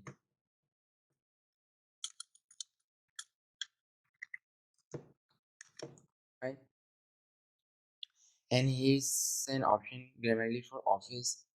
Just click here and open it. You can see here's an option to get the adding. It's free. Let's click here to download our Grammarly add-in for Microsoft Office. It's downloading. It's only a few MBs. Fine. And see how we can add our Grammarly add-in in Chrome extension. Fine. Let's go to Chrome Store extensions. Fine. Chrome Web Store. Click here and search Grammarly here.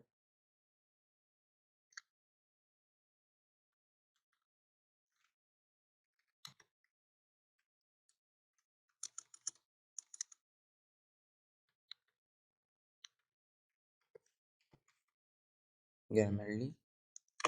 Press enter. And here is the very first option for Grammarly extension.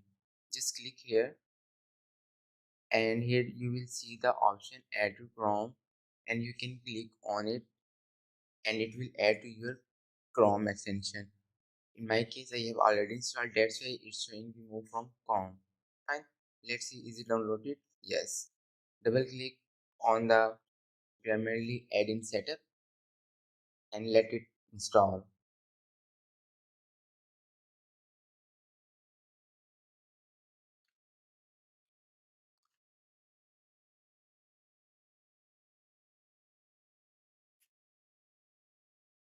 Now we have clicked on Grammarly Exit Setup and it's installing our Grammarly extension for Microsoft Office.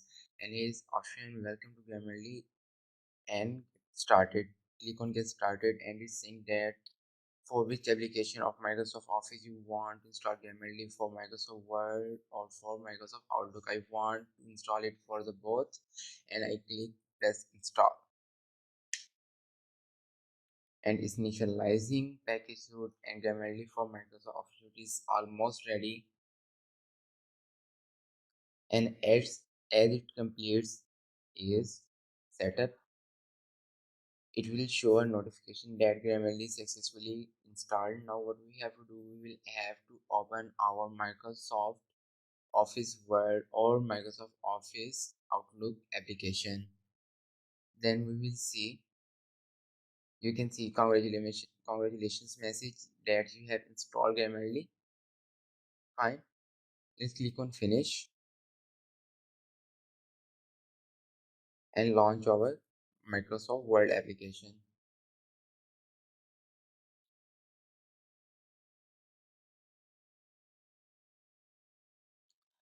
It's opening up a Microsoft Word application and this time I'm opening a document. You can see Grammarly here that Grammarly is starting. Because it's for the first time, that's why it's taking a little bit time. Fine. Now Grammarly is successfully installed and getting started. Let's click on Grammarly.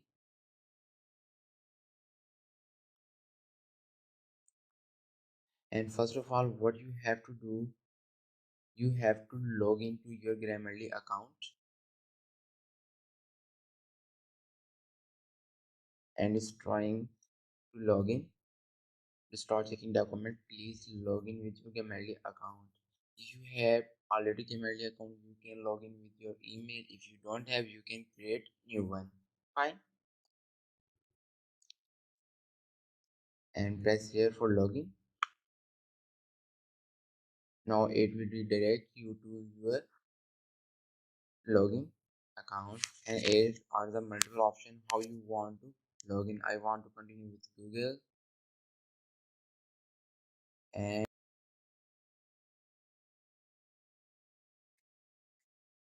now it's asking about open Grammarly. Yes, open.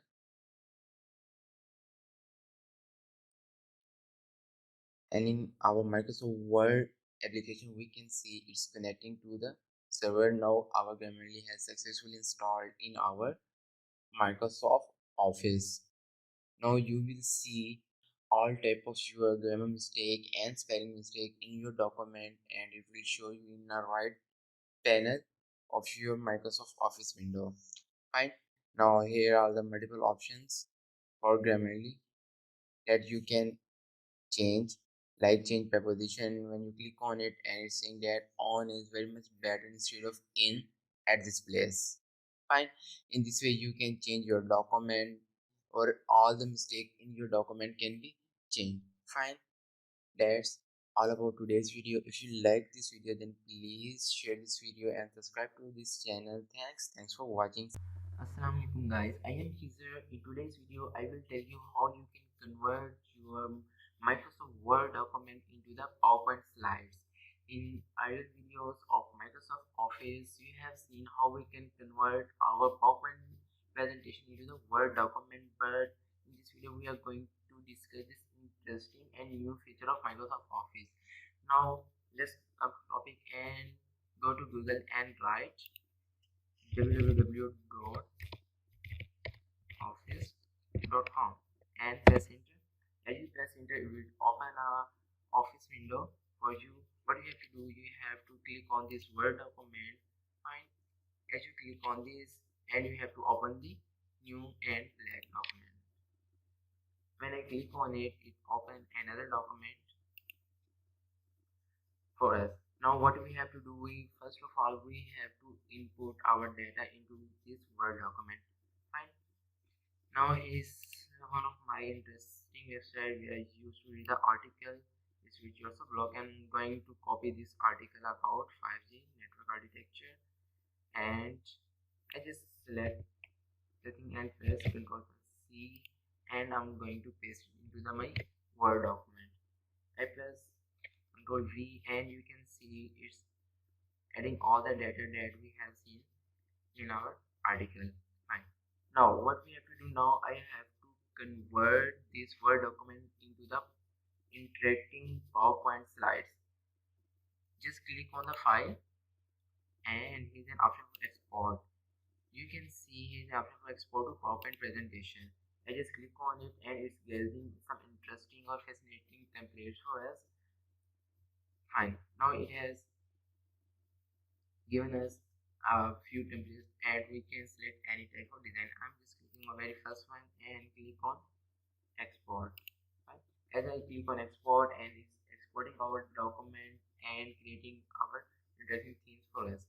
Now click on open presentation. As I click on open presentation, now it will open this document into the PowerPoint presentation. Fine. Now you can see, first of all, you can name your document. Like in our case, we can rename it into the Word to PowerPoint. Fine. Word to PowerPoint. Now you can see that all of our data has been added to the Microsoft PowerPoint slide very effectively. Here you can see it adjusted all the data automatically. It has made the points, and you can review all the slides, and if you want to change the slides, you can change the design as well. And in this way we can convert our Word document into the PowerPoint slide. Now if you want to save, you can just go to file, and here's an option for save as. You can click on save as, or you can download a copy, because we are using online PowerPoint, Microsoft PowerPoint. Fine. Now let's see how we can convert our PowerPoint slides into the Word document. Fine. And I'm going to just open my PowerPoint. You can see here I have a PowerPoint slides which contain 21 slides. Fine. You can go to file. You have to go to file, and there is an option for export. You will see here multiple options that in which form I want to export my this PowerPoint slide. I can create a video, I can create a GIF, I can package presentation for CD, I can create PDF, or I can change file that. But for now I'm going to create handouts, because we want to convert our PowerPoint presentation into the Microsoft Word. Just click on handouts and create handouts, and now it's showing us a multiple options that what type of handouts we want to create as per this PowerPoint slides. Fine. You can read all this, and you can adjust according to your need. For now, I'm just click on outline only, because I just want to add only text data into my Microsoft Word file. That's why I select outline only, and I click on OK. And then click on OK. Now it's changing our PowerPoint slide into the Microsoft Word file. Fine. Now it has done, and is showing it here. You can see all of our slide data has been converted into the Microsoft Word document.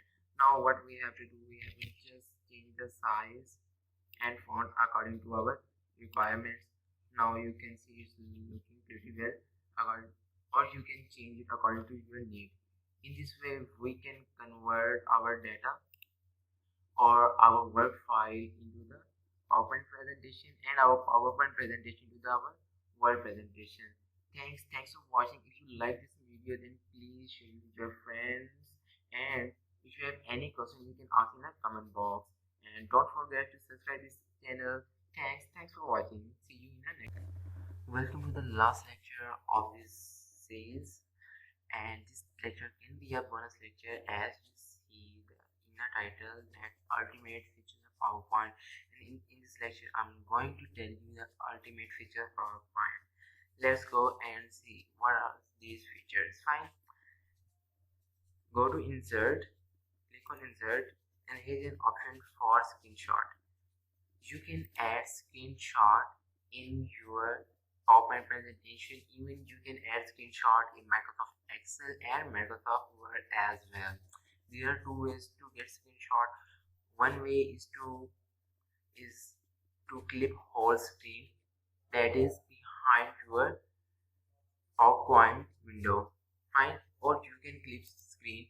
Like if I click on clip screen and I can select a required area that I want to clip.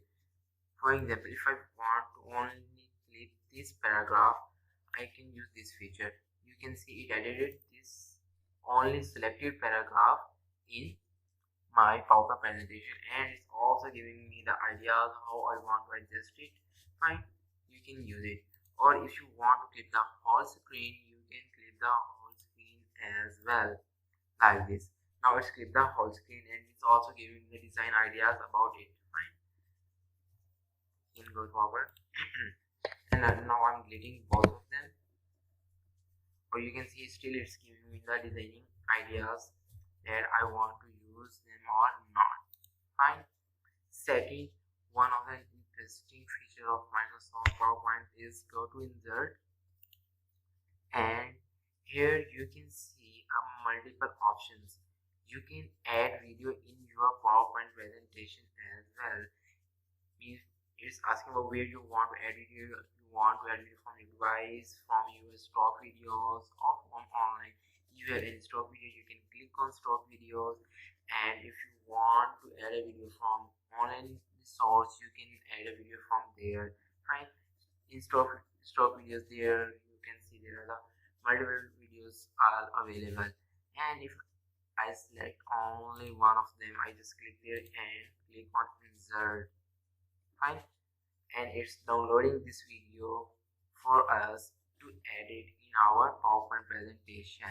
Right, it's up to you whatever video you want to add, or you can use the option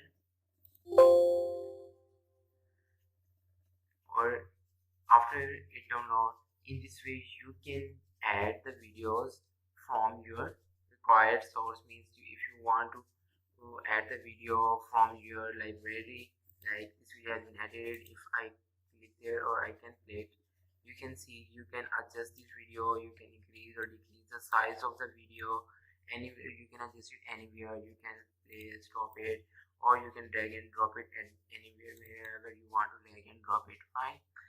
Again, if you want to insert video from your device, you can click on the device, or you can select your video and click on insert. It will add the video in your PowerPoint presentation. Fine. Now, if you want to add audio in your PowerPoint presentation, means you have made your presentation and you want to elaborate to your group. Means if you are a university student, college student, and you make the presentation and you want to tell your fellows that why you added this slide and why you added this line in this slide, you can add audio clip as well. Fine. Or you can also add the already recorded clip from your system or from your device. For now I am recording audio, you can see,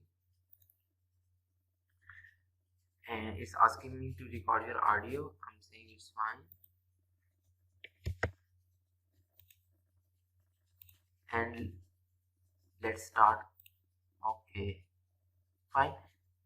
In this way you can add the audio. You just have to speak there, and when you complete speaking you can stop it. Fine. And for now I want to, you can also listen that what we have to start, and let's start. Fine. In this way you can add audio, you can add a long audio. You just start recording and you can speak anything, whatever thing you want, and here is showing the length of your audio, and whenever you complete your audio you can stop it like stop it and click OK. Then it will add on your PowerPoint presentation, and if you want to play, just click there and play recording, and you can speak anything, right? And in this way you can drag and drop it anywhere of in your presentation, fine. And it's not taking too much space, it's just like an icon. You can just click on this icon and play a recording, fine. And one of the most interesting feature of Microsoft PowerPoint is screen recording. Most of the students, most of the people are worried about screen recording, then how they can record their screen, and Microsoft PowerPoint is providing this feature, like you can click on this screen recording, fine. I click on screen recording and it is showing me that multiple options, that how much area you want to record, and I want to record this whole screen like till there, fine. Now what do I have to do? I have just click on this record button and it start recording after 3 minutes, fine. Now it has started recording. Now I can make a video that I'm teaching the students, like I'm asking the student, we are reading the book 7 Habits of Highly Effective Teenagers, fine. In this way you can record your screen and you can record anything in your LCD or in your system. And if you want to stop it, what you have to do, you just have to hold your cursor on the top and you can pause it. And if you want again record, you can click on record, and if you want to save, you can click on this button and you will see the all the video we have recorded come here. That's fine. Now it has started recording. Now I can make a video that I'm teaching the student, just recording very perfectly. And if you want to save your file in your drive, what you have to do, you have to right click here, and here is an option save as media. You can click save as media. You have to name your file and give the location where you want to save and click on save. In this way you can save your file. Similarly you can save your audio file as well, fine. And now one of the most interesting feature is called add-ins. Means you can create your own QR code in Microsoft Word. What you have to do, you have to click on the insert, and here is an option for add-ins. Just click on the add-ins and it will open a Office add-in store, fine. You have to just search a QR here and click OK or click enter. Here then QR for Office, one of the most interesting add-in in Microsoft. Click on add and click on continue, fine. And now it's showing the options that I want to create a QR for my website, for my email, and here you can see multiple options. If I want to create a QR code for my website like HTTP, HTTPS, I want to make a QR for my telephone number, SMS, or custom anything, fine. For now, if I want to create a QR code for my website, I select HTTPS and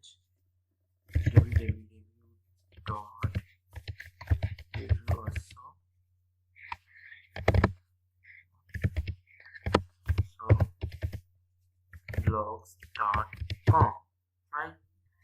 You can see as I change the word, this is also changing. You can change the background of your QR, and you can increase or decrease the size of your QR as well. And once it's created, you can click on the insert, and now this QR code has been inserted in your PowerPoint presentation, and you can save it by right clicking here, save as a picture. And when you save as a picture, you can test it. When you scan this QR code, this will directly redirect you to this website or whatever website link you have pasted over here, fine. And it's all about this course. I hope that you have an amazing journey with me and you have learned a lot, and must share your precious review with me. And if you have any query, you can reach me through my social media websites, or you can reach me through my social accounts that I have shared with you earlier. in a resources panel. Thanks for watching. Have a fun, have a great journey.